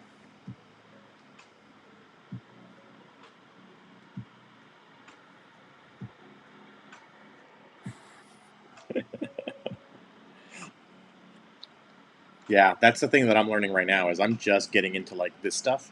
I did a lot. I mean, you guys know I've done a ton of photography. I've done it my whole life, but the video production side, never got into it. So I'm learning it now. I can't say that I'm completely like new to it. Like I understand a lot of the terminology and a lot of um, the theory and principle behind it because the school that I went to when I was younger, when I was in high school actually, it was an art school. And I took some video production classes at that school. They were basic video editing, so we had a lot of like um, editing software and the joggers. So we'd go through and edit like videotape, like literally. This is like we were doing like these like VHS tapes, and so we had the jog wheels and go back and forth and do video editing and overlays and you know stingers and all that kind of stuff. So I definitely get it, but obviously that's like so long ago that the actual like production of it is so different now. It's so not what it was back then. So so I kind of have to relearn it all. But luckily, I'm not starting from scratch. Like I do know the principles and kind of the theory. So it would be much rougher if I had to like relearn all of that from scratch for sure. Um, and I'm pretty technically savvy when it comes to like the cameras and stuff. So because I'm using the same cameras for photography, so I understand a lot of those things too.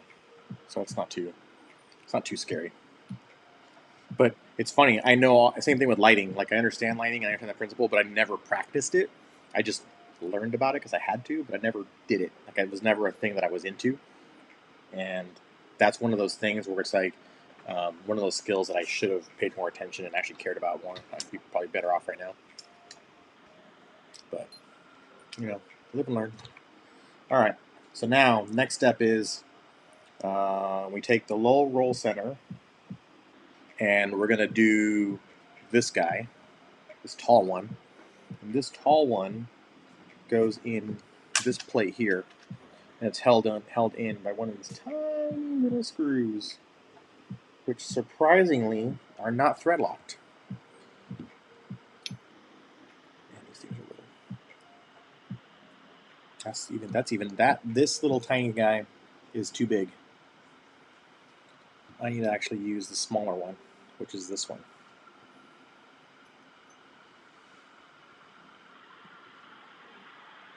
Yeah, right. It is like all the same concepts, all the same like theory and timing, right? All that. None of that's really changed, right? It's just different tools, like you said. So I think that's helped me obviously move a lot quicker.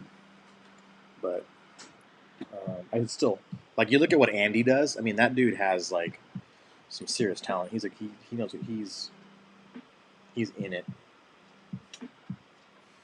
All right. So before I put those on, what I'm gonna do is I'm gonna grab this guy.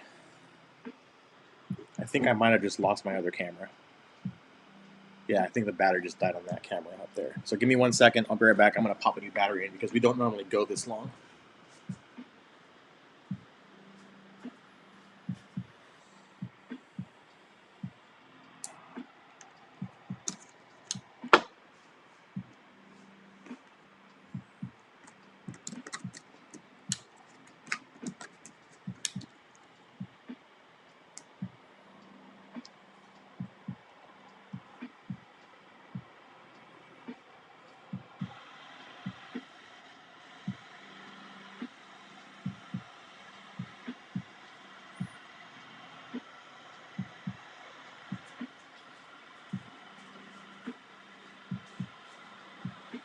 There we go. I have, yeah, exactly. I am going to thread lock that shit. Yeah, Andy's awesome. Andy's pretty kick ass. I have a battery adapter coming in for that, so I don't have to switch batteries again later. But luckily, it's just that one camera, so it is the main camera. But for the purposes of what we're doing, it's the secondary camera. It's the one that's pointing at me, so it's easy.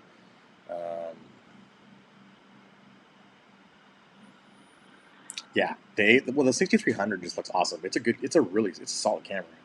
I mean, I have one. I love that camera. It is a great camera for sure. Let's see. So black grease.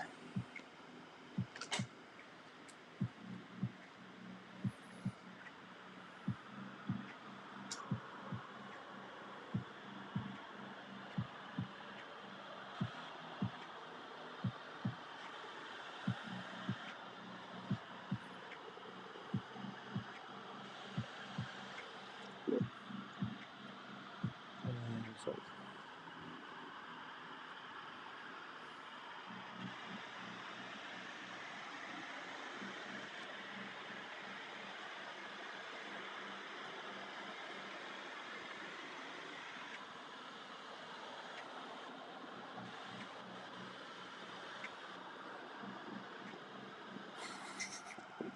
are they still racing? They're gonna go pretty late. That's pretty cool. I'm stoked that they're racing. Okay. So this guy.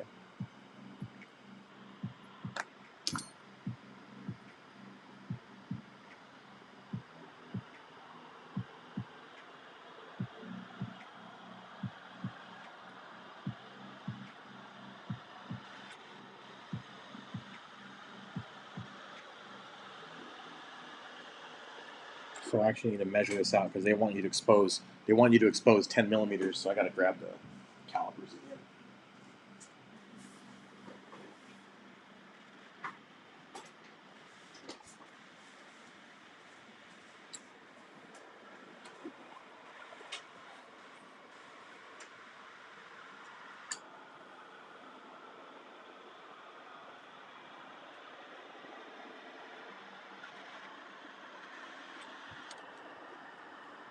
So on this one,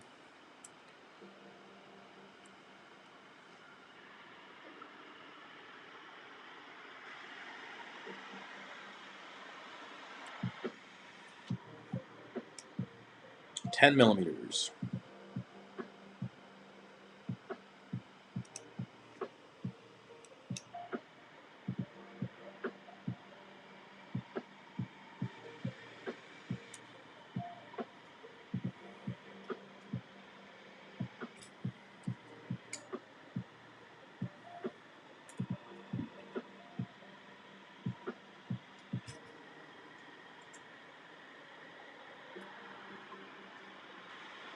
$10. There we go. Sweet.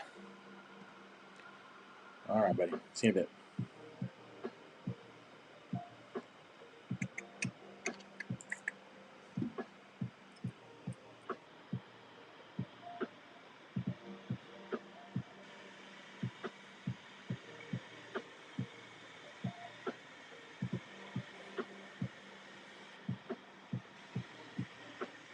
I think I gotta move this camera up a little bit. I feel like I spend more time with my hands up here, like this.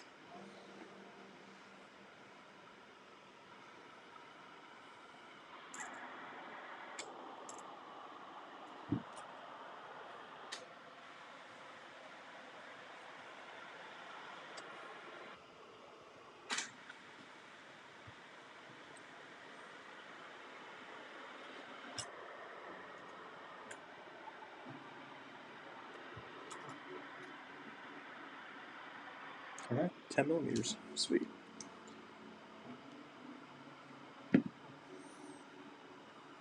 Okay, arms are done. Now, back to this. So this piece went on.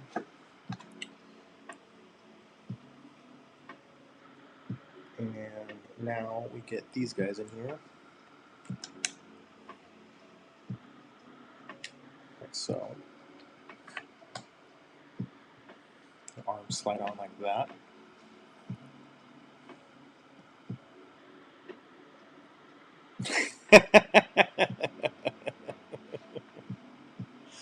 I don't know, man. I see a bunch of people on.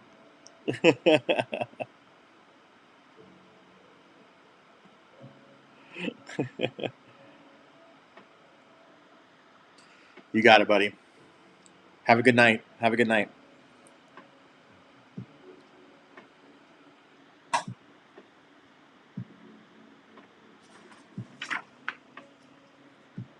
All right, let me get these washers on. These little guys go on here, like so.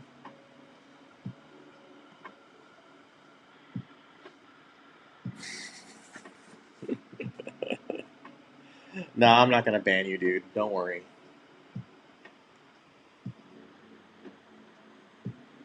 Don't you worry.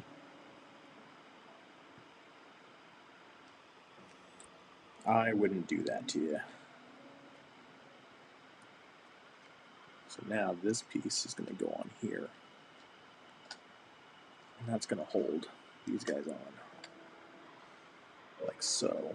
And then another one of these little tiny guys. Oops, wrong one.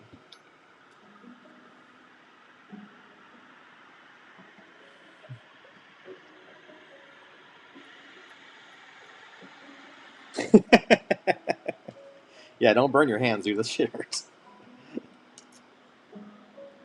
Oh, get back in there.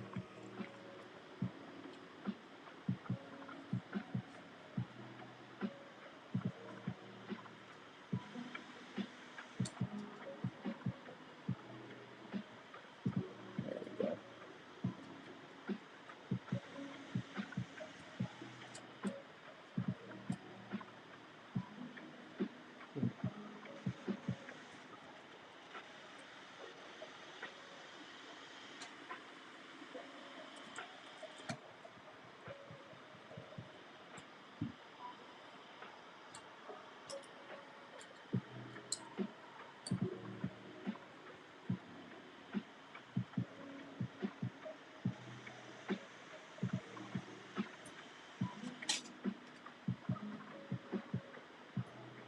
All right, there we go.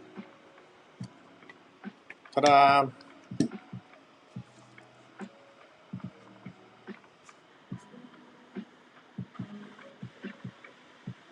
Now we get to put this boy in place. This big sucker's gonna sit right there, just like that. Pretty cool, huh?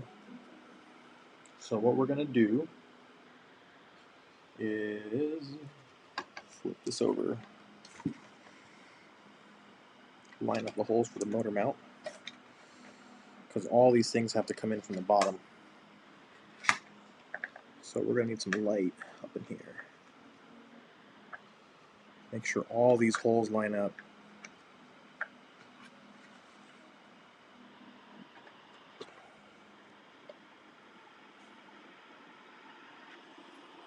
Just like that.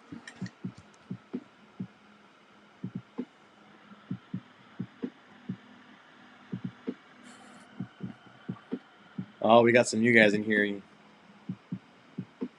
Oh, Greg Hammond. What's up, dude? I am building a two-wheel drive race buggy, and these nerds are sitting here watching me. We're having a good time. Having a great time. What are you up to, buddy? You're in Florida still, aren't you? If it's the Greg Hammond that I think it is.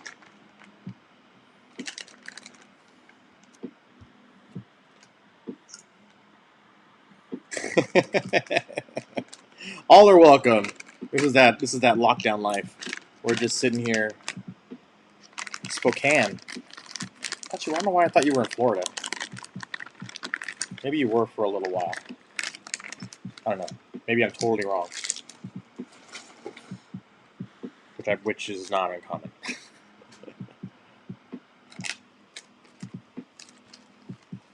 More bags. These guys love their bags. They love their poly bags. So many bags.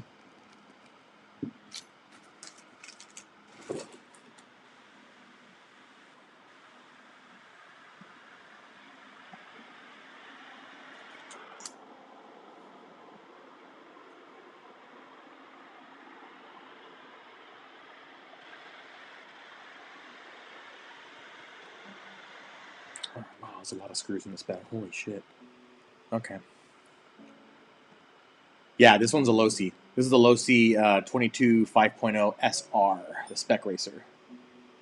So we're almost done. We're getting towards the end of the build. I mean, the gearbox is going in now, and then we'll see. That's a different length. That's a different length, and then we have some of these guys.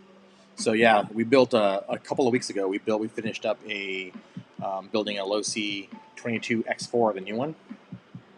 So that was pretty fun. So now we're just working on this guy. trying to wrap this up. I don't know if we'll get it done tonight. I think we will. That's what we're shooting for. Depends on how sober we can stay. So far, I think we're doing all right.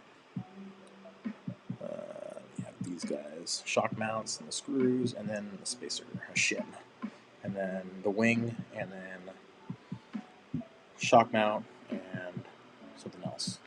All right. So what we need is a bunch of stuff. That's why we have all these screws. So we need 5963, which is 12 mil. It's probably these long ones here, but they're flatheads. So probably these guys. Yep.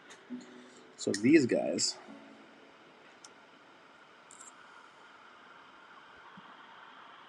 Oh, nice. We can finish tonight, dude. I'm sure we can. Tonight's the night. We're going big. Tonight is the night, buddy. This honestly, these are major parts, so the pace picks up quite a bit from here because it's not super tedious from this point forward. It all kind of starts to just come together.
Boom. Now the holes line up pretty good. All right. Now everything else takes black grease. So we're going to put a little bit of grease on these guys. And this says that these are 5963. These are the long ones. And it's 6 total. So it's 5963, and then we go shorter, 5962, and then we go longer again for the back ones, 5963.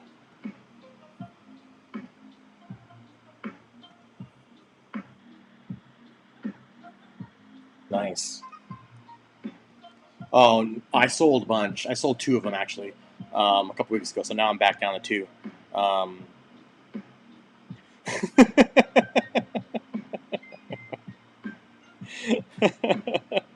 That's hilarious, dude. But I know what you mean. Like, you just have this urge now, like when you see someone on your screen, to just have a conversation with them because you've been on all these Zoom calls. I 100% sympathize. I know exactly what you mean. So we're just going to grease these up real quick.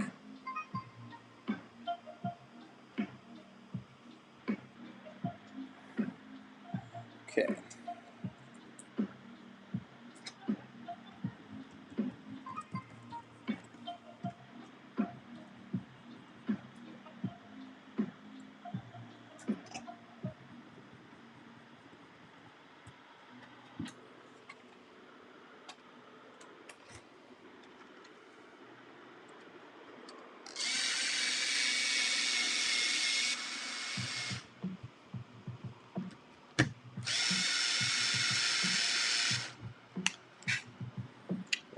shorter ones that go in the middle.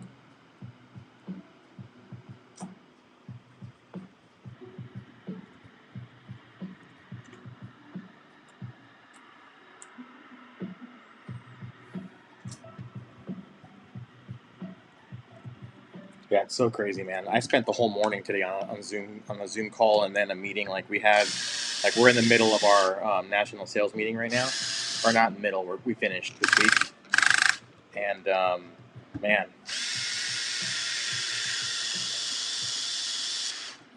it's a lot of like talking to people on the phone. It's kind of crazy.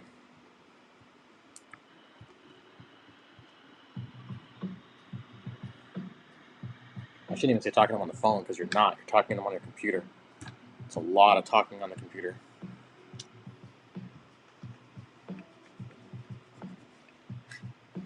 Okay, now these long ones.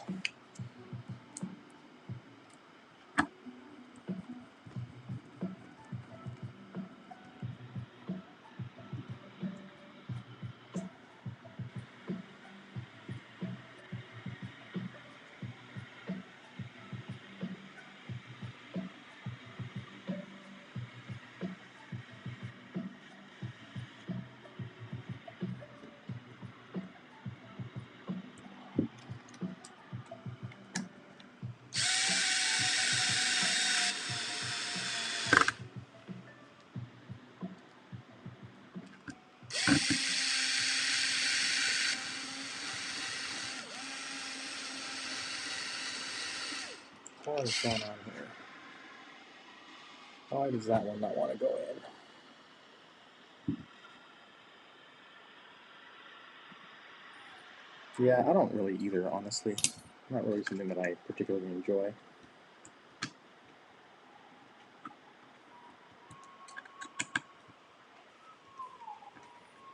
I definitely enjoy email and texting a bit more than I do talking to people on the phone.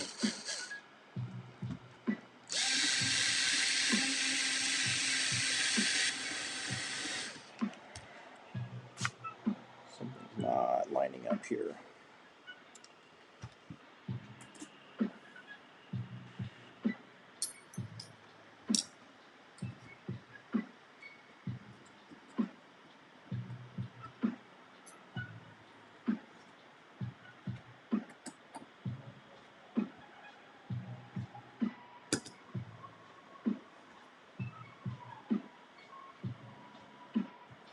I'm going to loosen this plate, see if I can get a little more visibility into that, why this thing doesn't want to thread.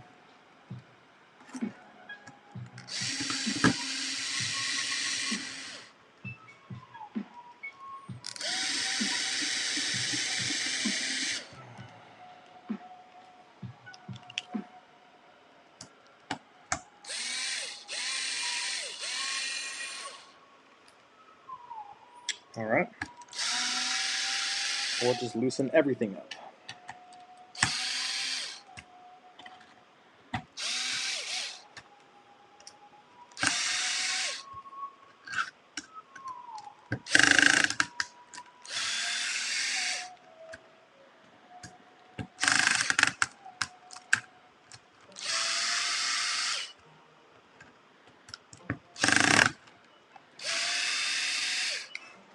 Okay. Check out what's going on here.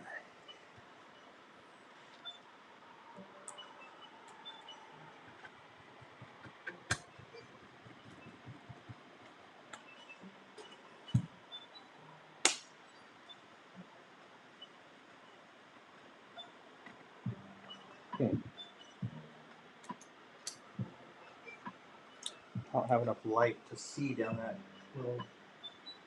Be right back. I'm gonna grab a flashlight. I'll be right back.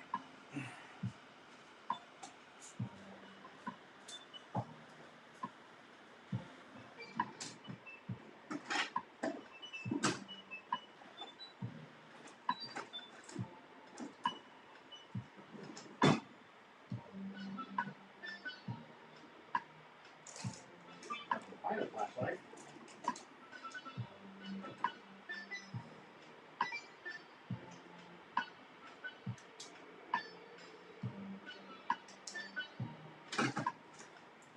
Man, where are the flashlights? Why can't I find a single flashlight? I find a single flashlight. I finally got one. Oh, not something that big. All right, let's see.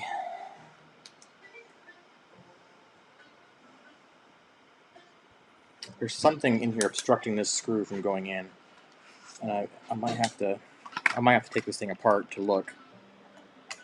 Unfortunately.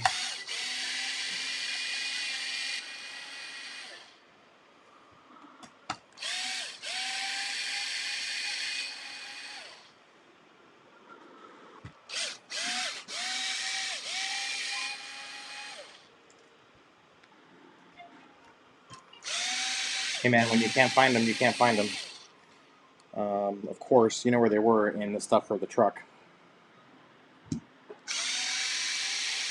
I had them in my bag, not where they were supposed to be, in the drawer.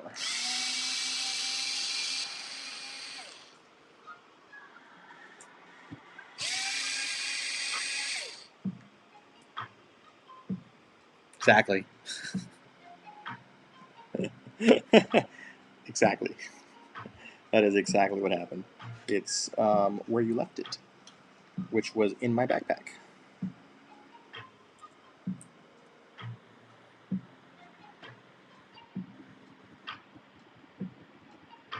Wow, there was an obstruction there. Okay, so now that we have this little obstruction, we're going to just thread it.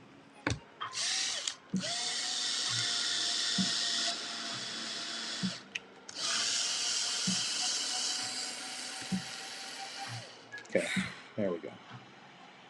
Yep. Yep, and that was it.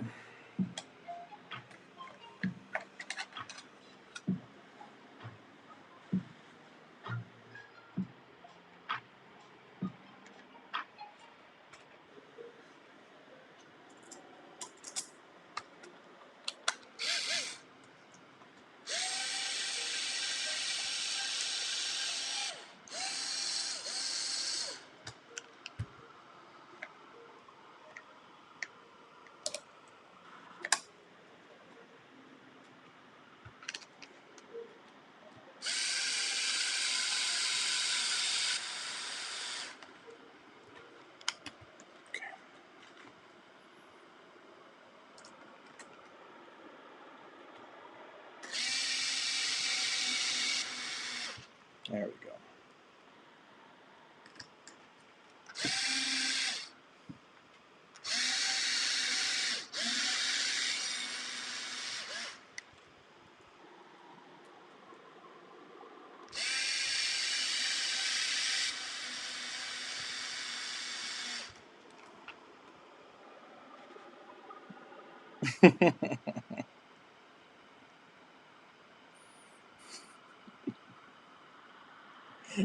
All right, man. Have a good night. I'll catch you later. Thanks for stopping by, buddy. We'll catch you next time. Man, it's been a long time since I've talked to you.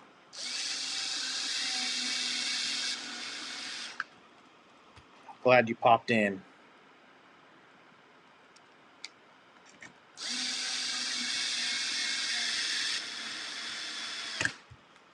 This is what happens too when you're like, oh, we'll be done quick. This is the easy part. And then rip. So that's usually how that works.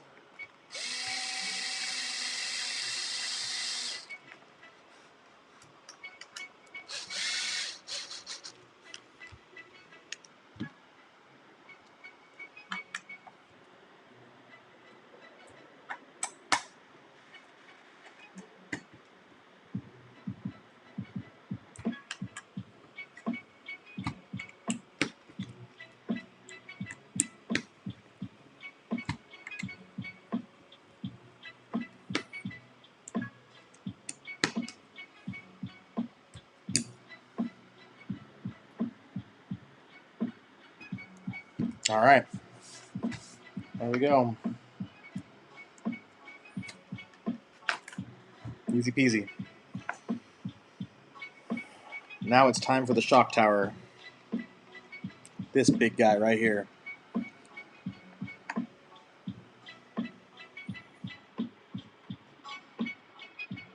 looks like the shock tower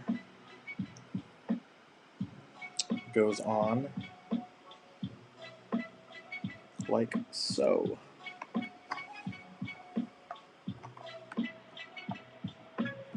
that. So first, what we're going to do is we're going to put the shock tower studs on. And they go like this.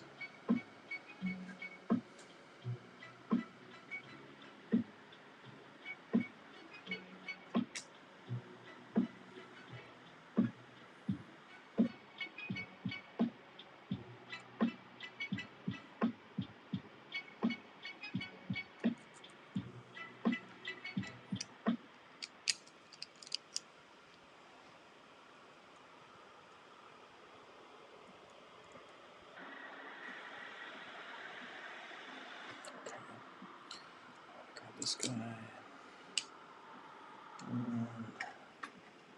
Where's my other one at?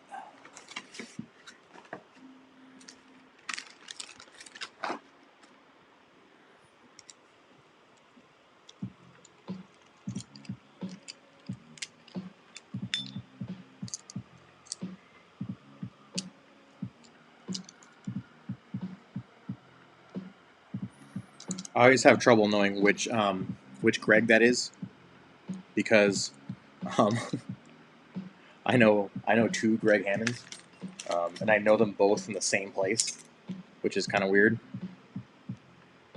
So I'm always like, which Greg Hammond?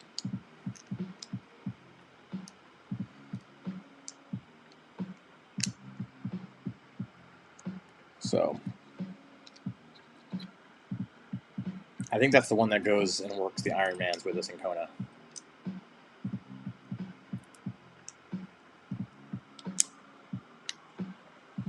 I swear that dude lived in Florida, though. But whatevs. Spokane it is.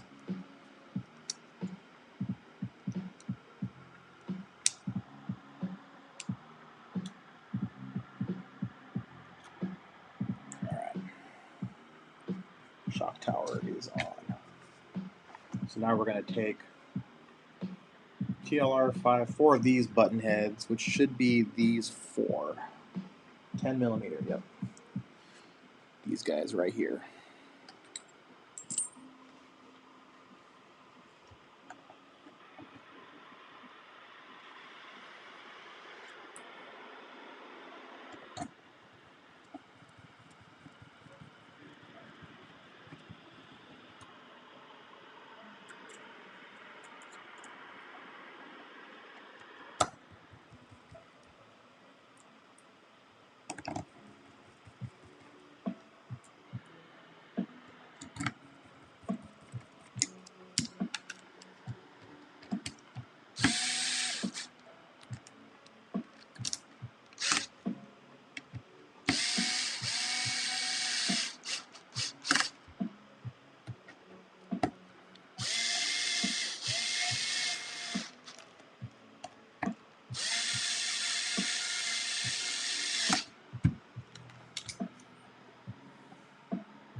Again? Are you watching at half speed again, dude?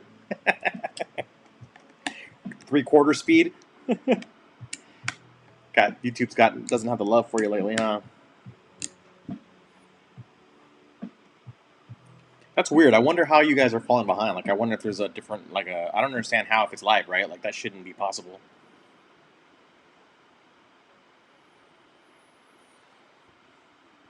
Hey, so John, do you work by me? Is that why I see you in the mornings sometimes? Do you work like out this way normally? Because I see you coming out of that driveway all the time, and obviously down at the intersection, I see you down there too. So I'm just curious if if you work over here or you live over here. I'm guessing you work. I see you, I think, coming this way towards me in the morning. All right.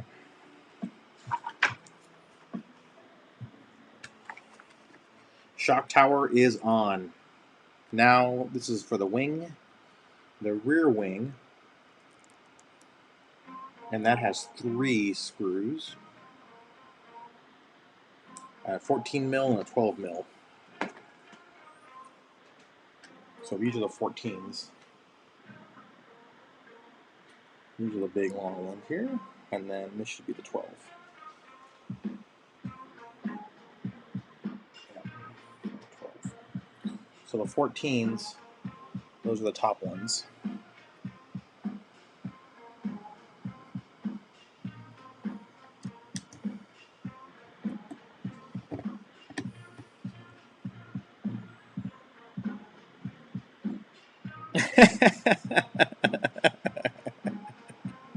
Oh, you guys are funny. Oh, nice. Okay. Yeah, I figured you were around here because I see you go in there all the time. So I figured it was something nearby. What do you do? You don't have to answer if you don't want to on here. I get it.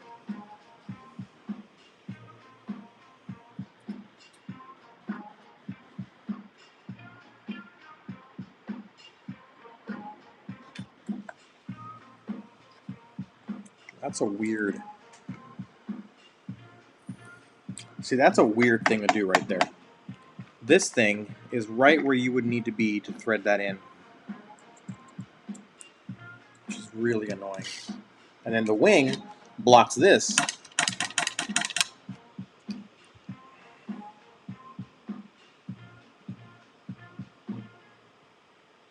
Yeah, Starbucks life, bro. Oh, that's super dumb. That's gonna piss me off to eternity. Because not only that, but the whole gearbox is in the way. That is super fucking dumb. All right. Alternative solution, because this is actually really easy to take off. The instructions should have said to put this together before putting it on the car, because this whole assembly is only held on by 4 screws. And had they said to do this step first, oh, you wouldn't be fighting any of this right now. Super annoying. Gonna have to have a talk with those guys when I go to OCRC, because those guys all race there. I'm gonna be like, you guys need to fix the order of your book, because that was supremely annoying.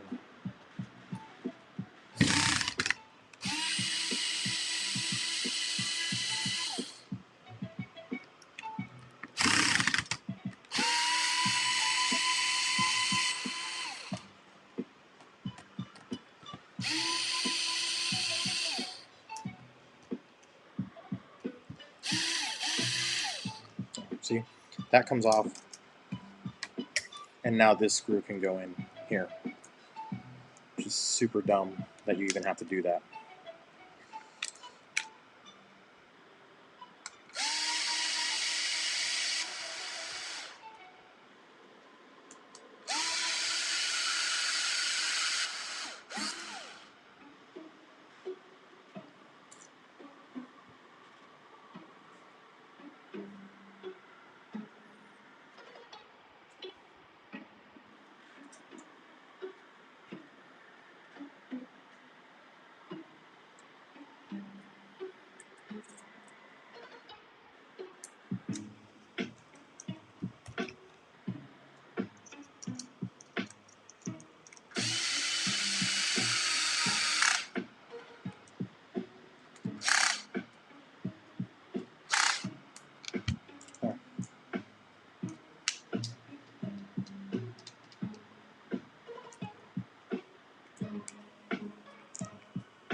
All right.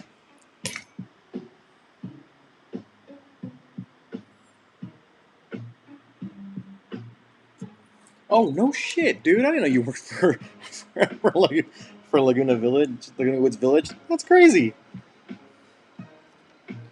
Oh, man. I didn't know that. Oh, dude, that's crazy.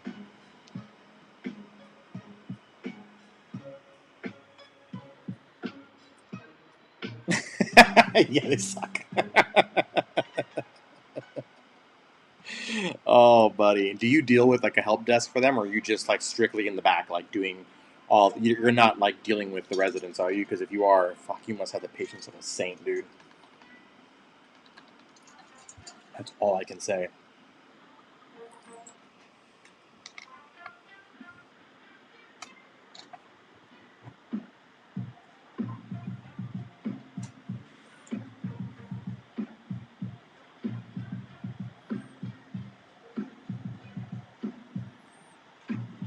Yeah, exactly.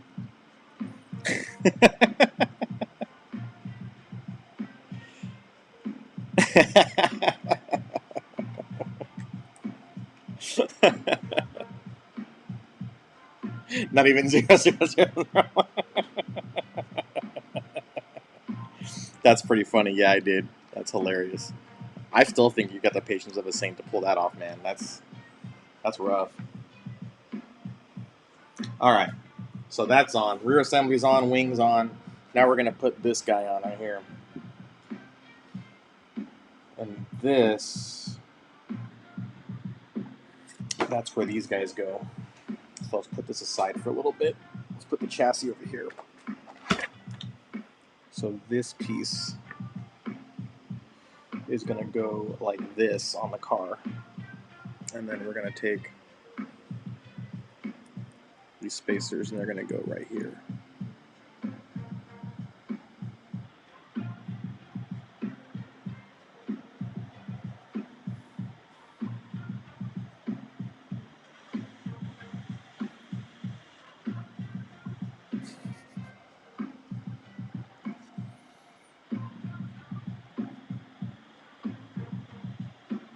$30 years, man. Buddy, that's a haul. 30 years, man.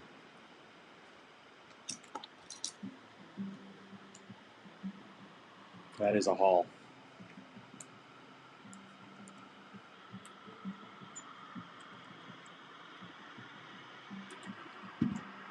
Okay, I'm going to put this guy in here.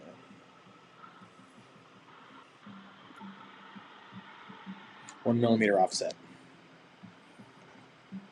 This takes these last two screws right here, and that goes in right there.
I'm done, man. This is going together quick.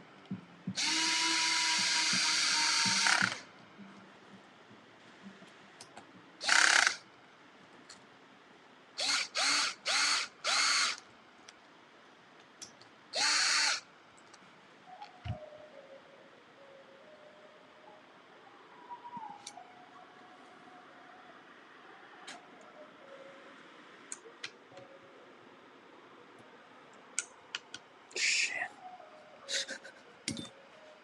Look where those ball studs are, man. I am so not looking forward to putting snapping those things in. They're like tucked way in there. Look at that. I don't know if you guys can see. They're like right up against the gearbox. Like, oh, that's so not going to be fun to snap in there.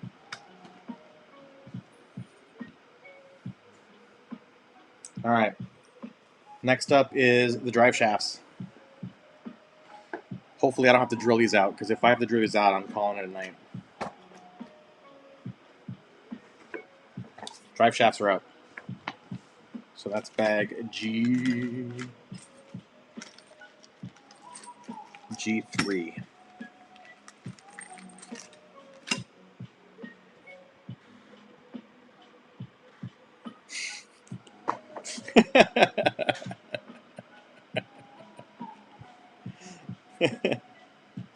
Just a little bit, just a little bit.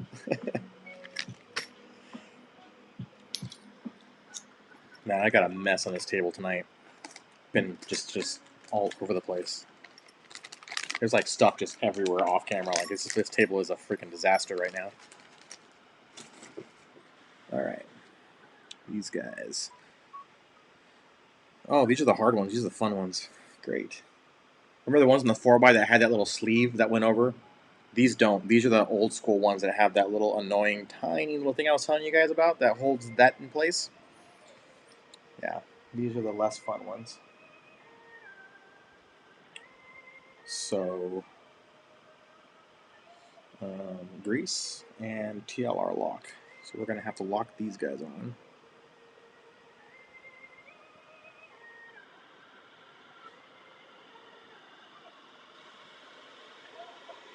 These ridiculously small little screws.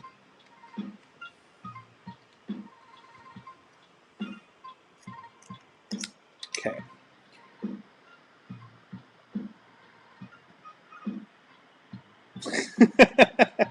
She's probably watching. I don't know if she's watching right now, but if she is, she'll read that, and she definitely deserves it.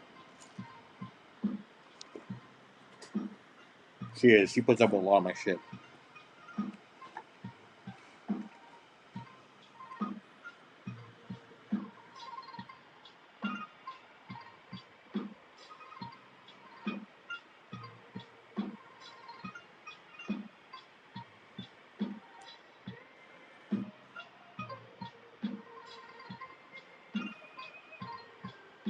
Okay.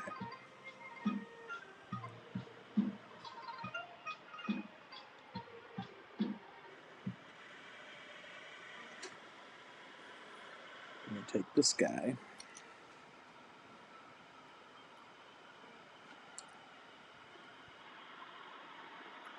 Well, they definitely redesigned it a little bit, because this used to be on the side. It used to go through this side, and the pin went the other way. This is definitely better than what it used to be. This is actually a lot easier than what it used to be. That was actually not bad. I take that back. Sorry, guys. That wasn't that bad.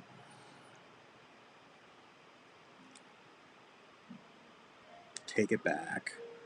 It used to be worse.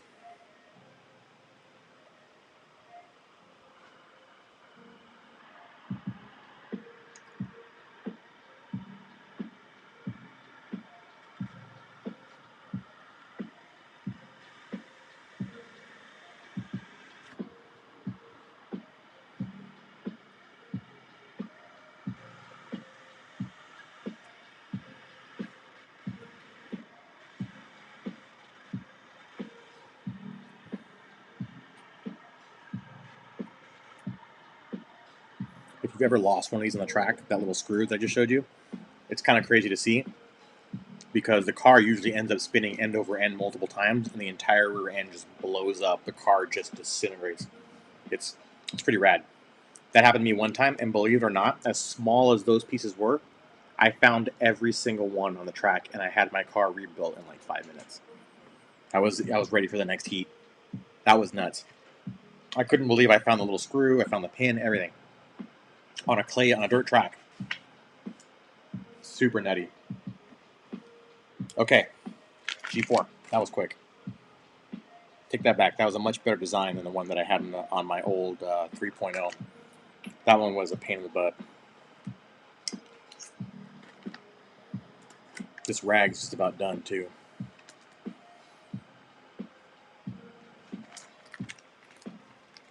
You guys are falling asleep on me, man. It's almost 10. We're going for a record. A straight up 3-hour stream, man. Holy crap.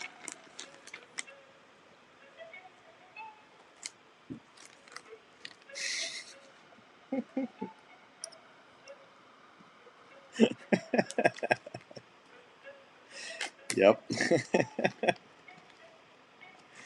Oh, man.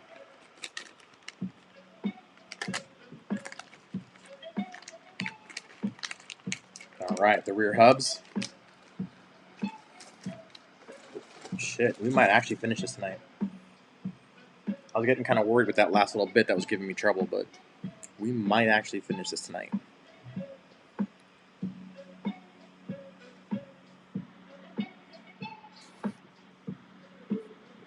Yeah, we're going for it, dude. Yeah, these rags are done.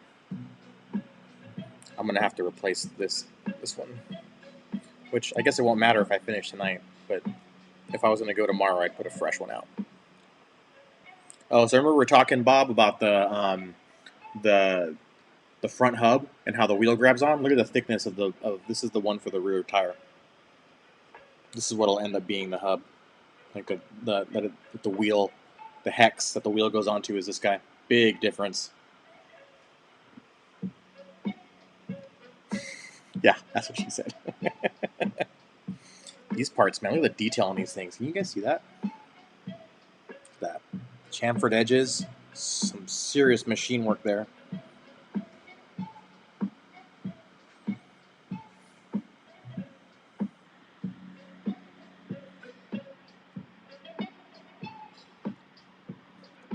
All right.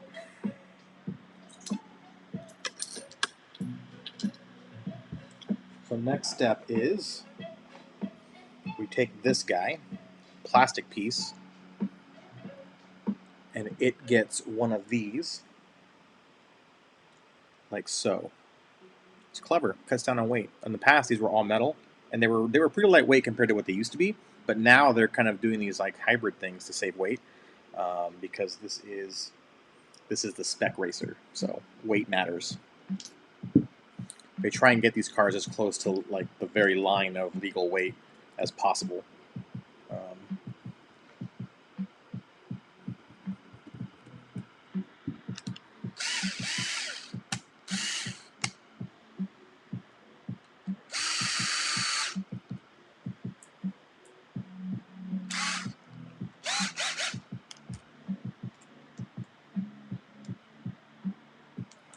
So once you put your stuff on there, it's pretty much like right at the legal limit. Even sometimes, like my last car, I actually had to add weights to it to make it legal. It was that light.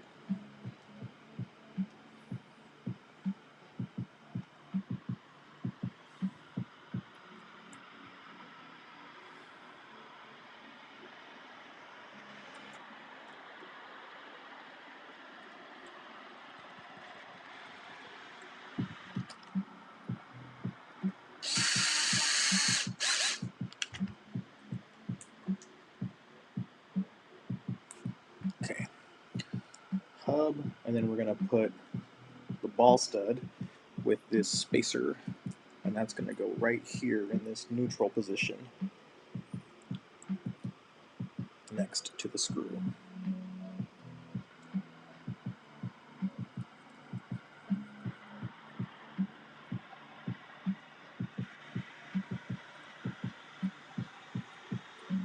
These are long.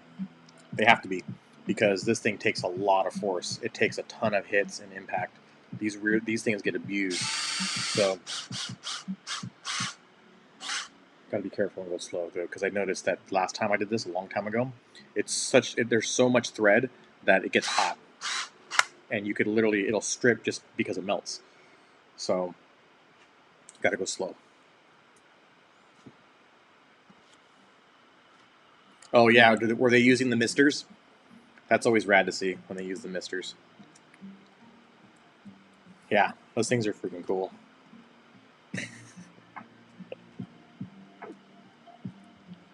Yeah, the misters are rad. They put those in a long time ago, but they're always cool to see. makes you feel like the track is pretty badass, like it's getting the special treatment. Those things do work, man.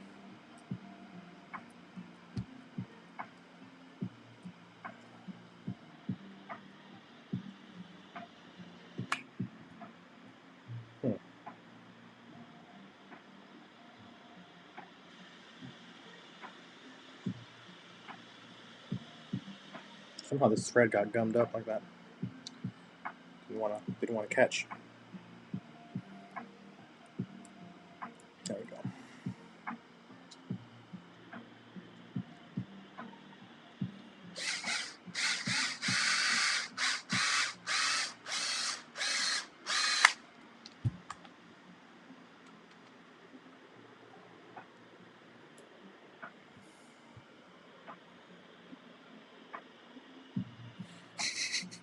Kyle. I really hope that some random ass person like actually spends 2 hours watching this stuff, like reading the weird shit that you guys say. Oh, that's so funny. Like that would crack me up if some dude I get a comment on this thing like a week later, some dude sat here watching all of this. I'd have to wonder a little bit, but also I would be impressed. I'd be like, that's pretty rad. All right, now we're gonna build a hub. So let's see, big bearing, little bearing. Little bearing goes over here.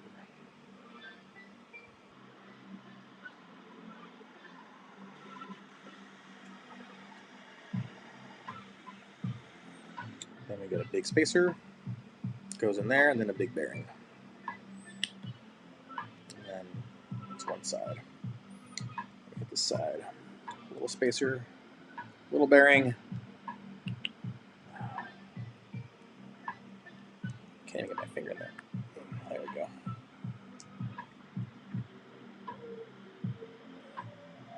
And then big spacer and big bearing. There you go. Now this guy comes through. And I think, and then this guy.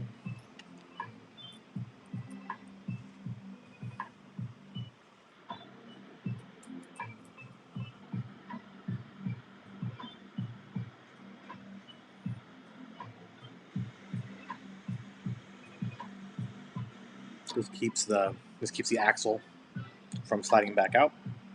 A little pin. So we put that in there. And then this obviously keeps the pin in place. And then we tighten it down.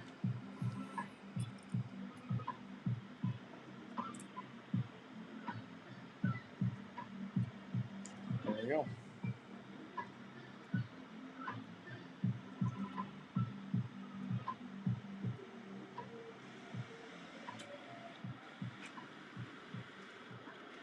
And then something is not right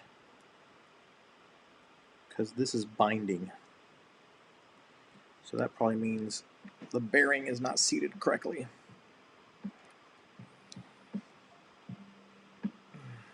This piece should not be binding.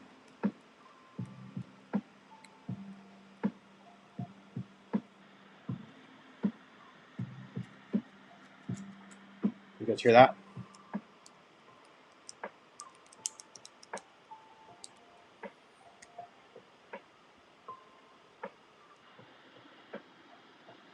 Oh, I see what it's hitting. I see what's going on there.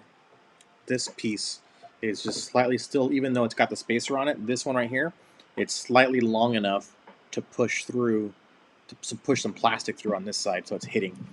So you have to shave it down a little bit on the inside. That's what it's touching. So should check this one too. Yep. See that? I don't know if you guys can see it. Let's see. See that dimple right there? Right in front of the bearing is a dimple. Got to shave that down. It's making contact. That dimple is making contact with the axle, which is kind of weird. that shouldn't be a problem, but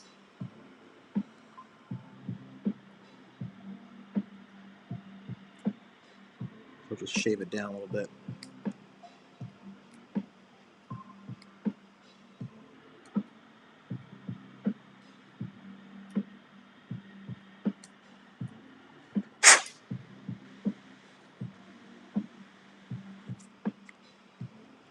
Almost. It doesn't take much. It's really not that much. Just kind of shave off a little bit.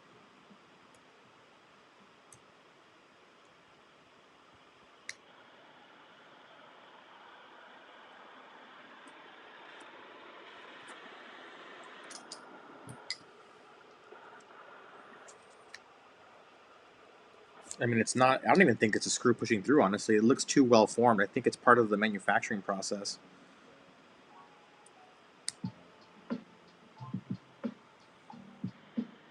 Because it doesn't look like it's deformed.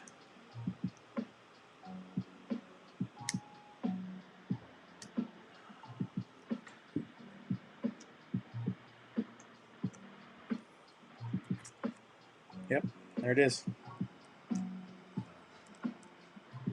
Click is gone.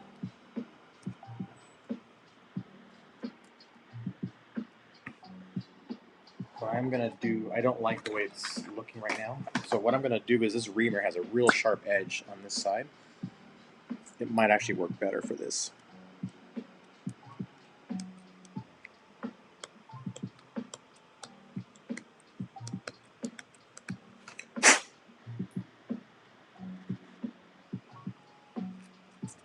Yeah, that worked. All right. So now we'll do this again.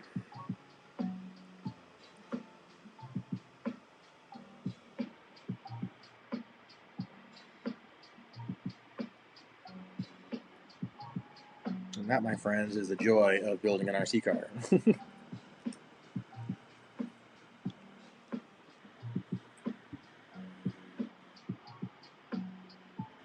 Look at that. Smooth.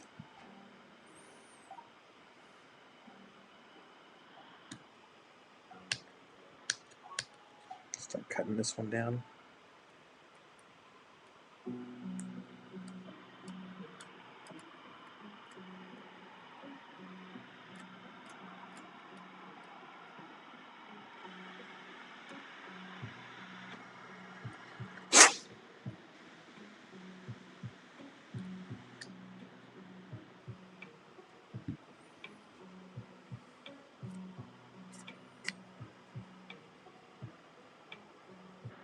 Yeah, there we go.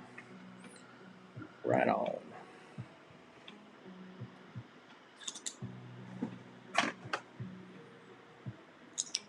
This is where having all this random stuff comes in handy. Just gotta figure out a way to attack every little problem that you come across. Having all this stuff comes in handy for that kind of thing.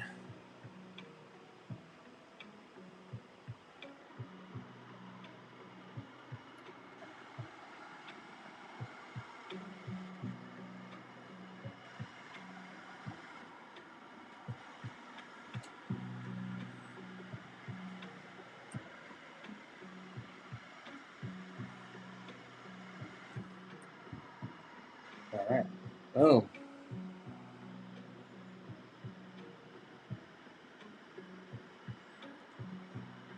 All right, there we go, guys. Making progress. Making progress. G10 is done. That's the end. Look at this. We have this box, and this box. That's it. Finished buggy right there. We are almost there. This is the home stretch.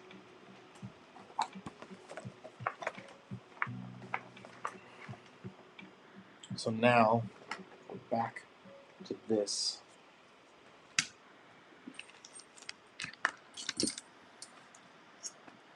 Let's move these over here for now.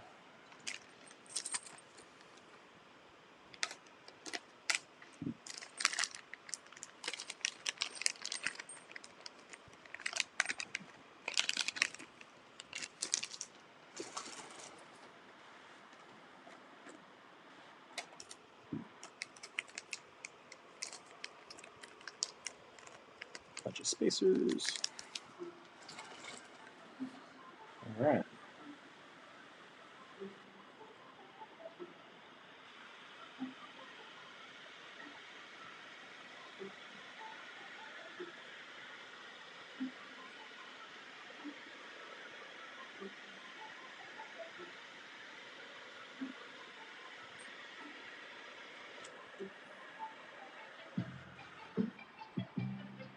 All right, so now we're going to go with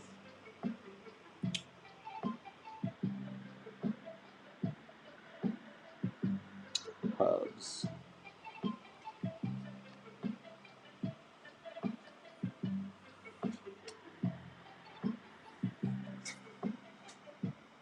And the way that they want you to do this is they want you to take, oh, these are annoying.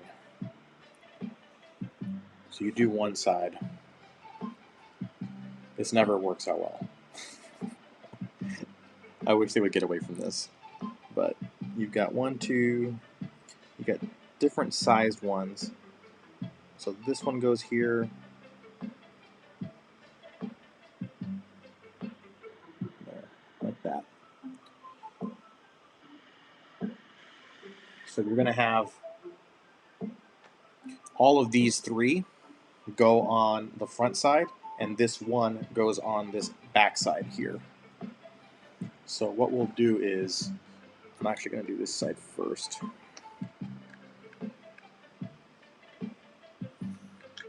So before I put that in, we're going to go this washer, and we're going to put these two on, these two little ones. Just happened to that. Right.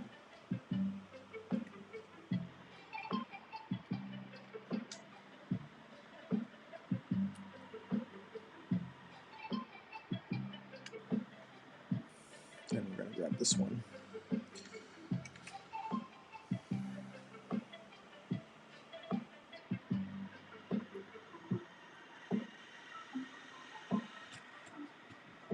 Drop that one in there, and then put the screw on back here. Put the nut like that, and then the dog bone goes in there.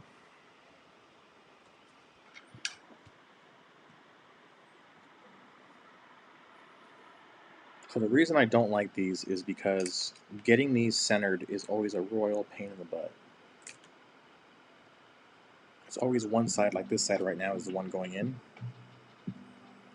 And then you got to try and fix this side without making this one thread further, which is a royal pain.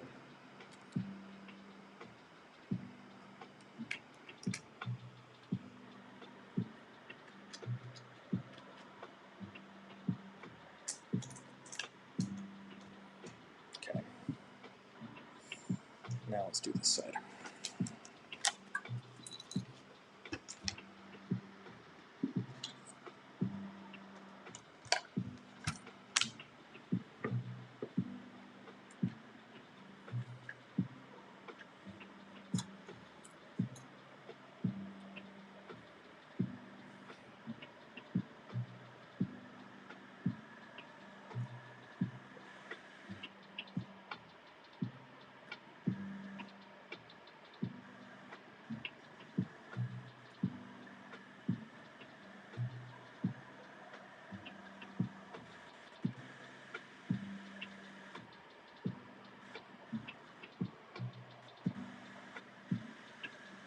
Are you guys talking about ranges? Trying to catch up on what's going on there while I'm trying to make this thing work.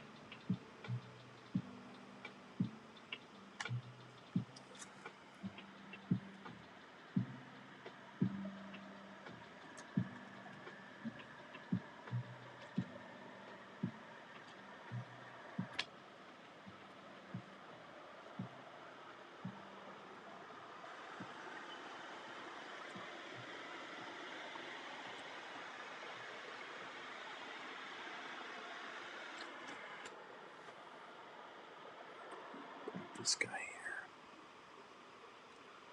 That's actually going together pretty easily. It's not bad. I seem to remember this being a much bigger headache than it is right now. Maybe I'm just catching a groove right now. So I'm not going to complain.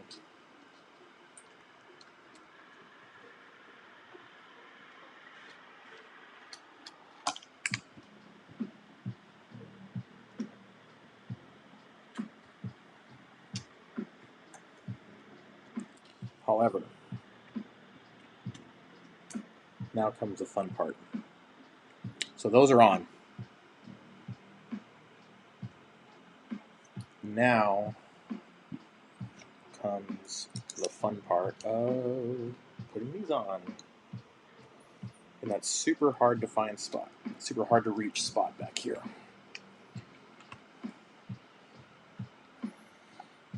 Just make sure I'm doing this right before I.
Okay, put the back one on.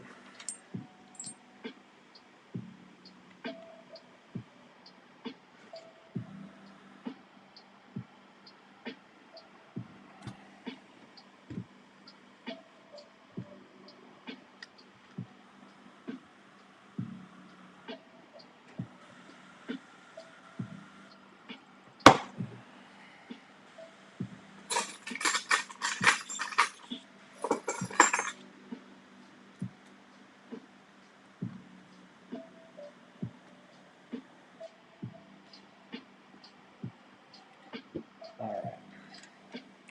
Yeah, I'm not going out to the truck to get my channel locks. those are in the tool bag in the truck, and I'm just not going to go out there and get them right now. Which I'm probably going to regret saying, but.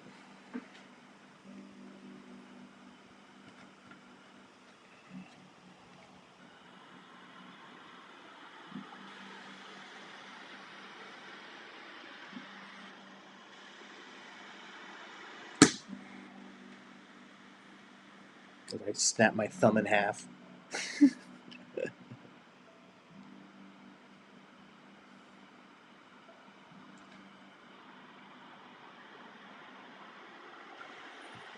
wonder if I can use this. It's got a little cutout in it.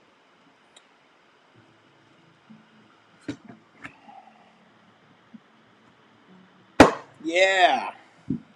Work smarter, not harder. This thing, I should have realized this sooner. It's got, see that little square right there? That thing fits perfectly over the ball cup without damaging it. I mean, it didn't even mar it one bit. Should have used that. The problem with the ball cups is they require a lot of force, and the area that you're applying the force is so small that it feels like it's gonna push right through your thumb, like my thumb's all dented.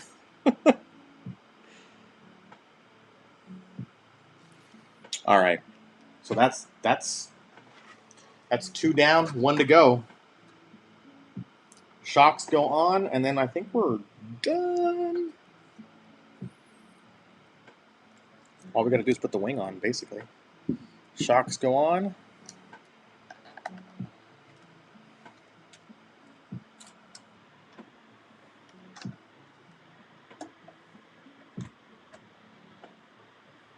This is so exciting.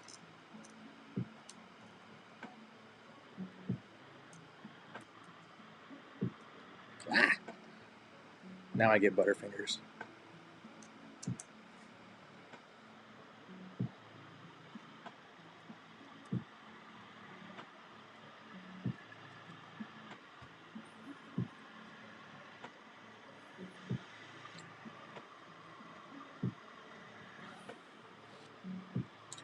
Not a Patreon, dude. I need a GoFundMe. I need a GoFundMe for my dented thumb. I can't work. You know, things just my whole life, my whole world is imploding. I need a. This is so past a Patreon. We are solidly in GoFundMe territory for the damage that my thumb took just now. I'm gonna need like this. The insurance won't cover this. I'm a little bitter about GoFundMe's right now. Sorry. Feel like they're just everywhere lately.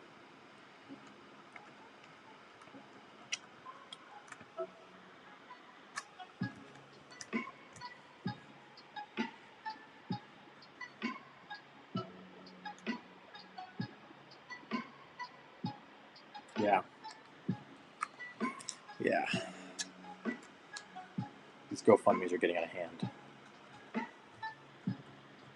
But I mean, I get why people do them. Because people give money to them, right? They work. And also, you know, we live in a world where people need it. Insurance sucks. Healthcare is expensive as fuck. Like, you know, if you fixed half those problems, you wouldn't need GoFundMe's because, you know, you just wouldn't need them. Boom. Holding. Oh. That's it, man. That's all she wrote. They don't even have the wing on here. That's not even a step.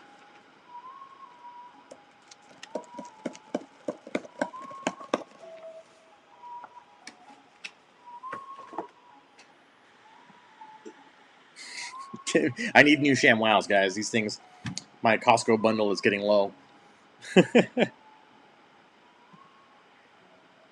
They are. I mean, they really are. That's the truth. Here's the wing, and here's the last kit. This is the race kit, and this is basically for all the electronics, which we don't have yet. So the only thing I need out of this bag is the battery mount, the wheels, and I think the wing screws are in there. Yeah, the wing screws are in H, so we can open bag H because that's what finishes the wing.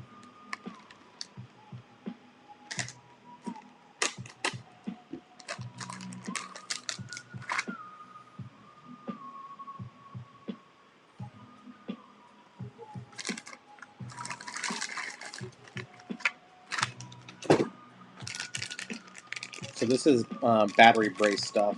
We don't need that right now. This is the wing kit right here. And this is electronic stuff. So we don't need that right now either. Wheels and tires will go later.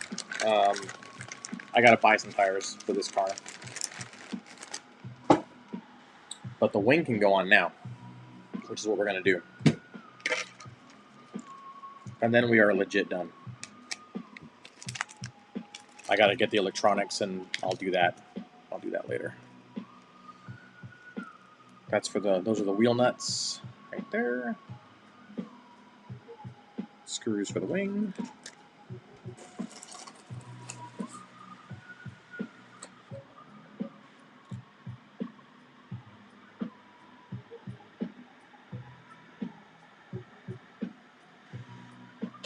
Okay.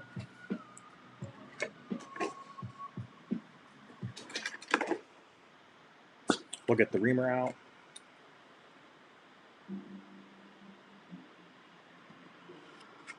Yeah, that's a long shot, dude.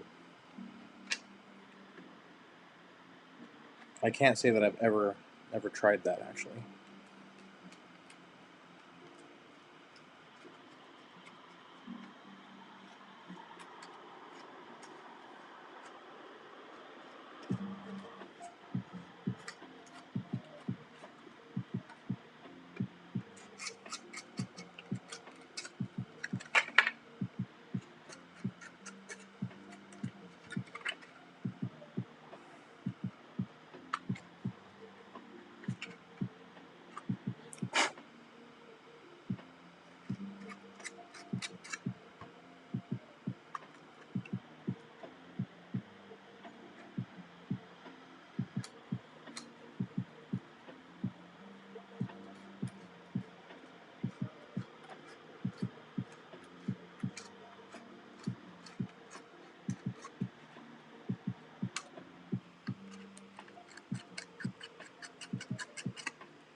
So this piece goes on here, like that. And then the wing. And then we're going to put this guy through there.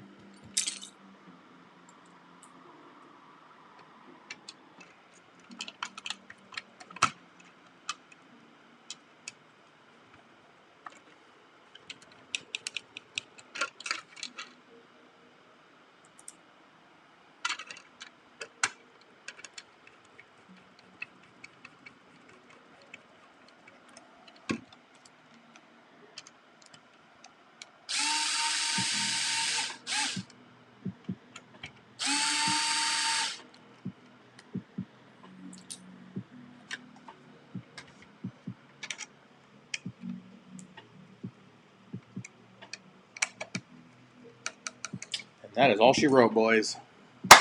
Done. That's it, man.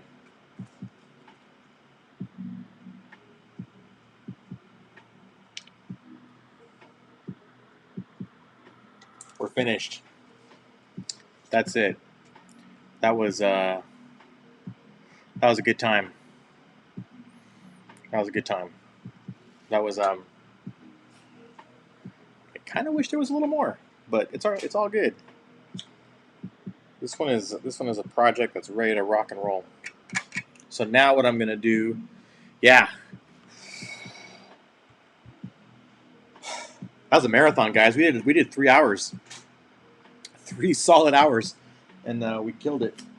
So that's it. Next up is I'll get the electronics in this thing once they show up. I'll get those put in, and we'll have a done car here pretty soon. We'll be ready to hit the track. Sweet. Yeah, now what the fuck are we going to do? That is a great question. What the fuck are we going to do? Oh, man. That was a solid evening right there. That was a lot. That was a lot. Let's see. Got these clips. Start putting stuff away. Hopefully we can get to the track soon. That's the real goal, is that we can get to the track soon and actually put these little monsters on the dirt. That's what it's going to be all about right there.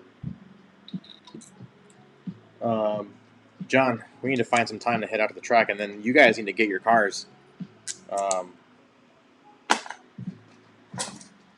Tell Wally to put it in gear and get your builds done, because you need them. You need them for the track. Let's see. Lots of extra pieces again. They give you so many of these little bags. I have like so many of those tools.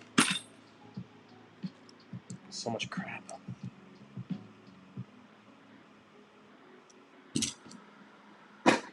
All right. Gentlemen, it has been a solid night.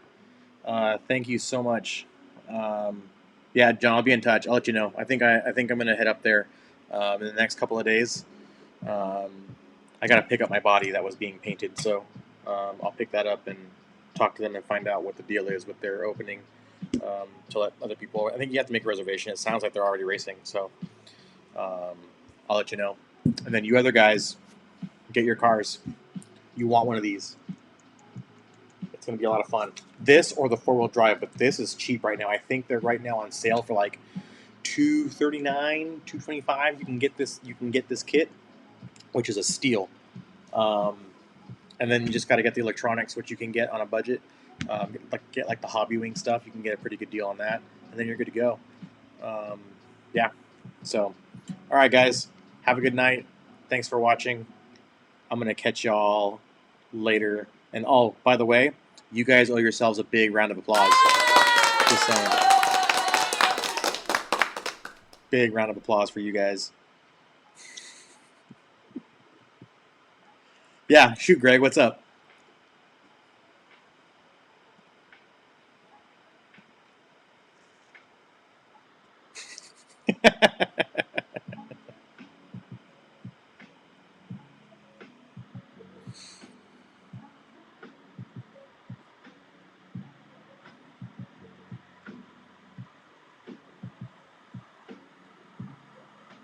Oh, the other one.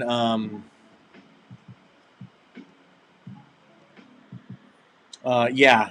So this one is the spec racer, the 5.0 spec racer. The other one is the 22 X4, and that's the new four-wheel drive 22. So check it out. Oh yeah, there's a good track. The track in Spokane, I think, is carpet, which is good. They actually make a carpet. They make now they make two. So there's the DC, which is for dirt clay, and then they make a carpet kit, which is slightly different because of the mechanics that are involved. Carpet's a lot more grippy usually. So if you're gonna buy the 22, you may not want the spec racer. You may want the carpet one, but look locally. Like ask the guys there; they'll tell you. And the spec racer might work. It might be fine. I think it actually would be. But I know the spec racer is on sale, so even at the end of the day, the chassis is the same. The only thing that you're paying different for is like the hop up parts. So no matter which one you get, it'll be fine for either application. It's just set up a little bit differently when you build it. That's all it is. So yeah, exactly. Dig into it locally. You'll get it. All right, guys. Have a good night. I'll catch you next time. Oh, there you go. Sorry, before I check out, what John said. The 22 comes with carpet parts. So yeah, but definitely check with your local track because they're going to tell you how to kit it out and how to build it for that track. Every track has a slightly different spec. Yep. Shares, guys. Shares to you too.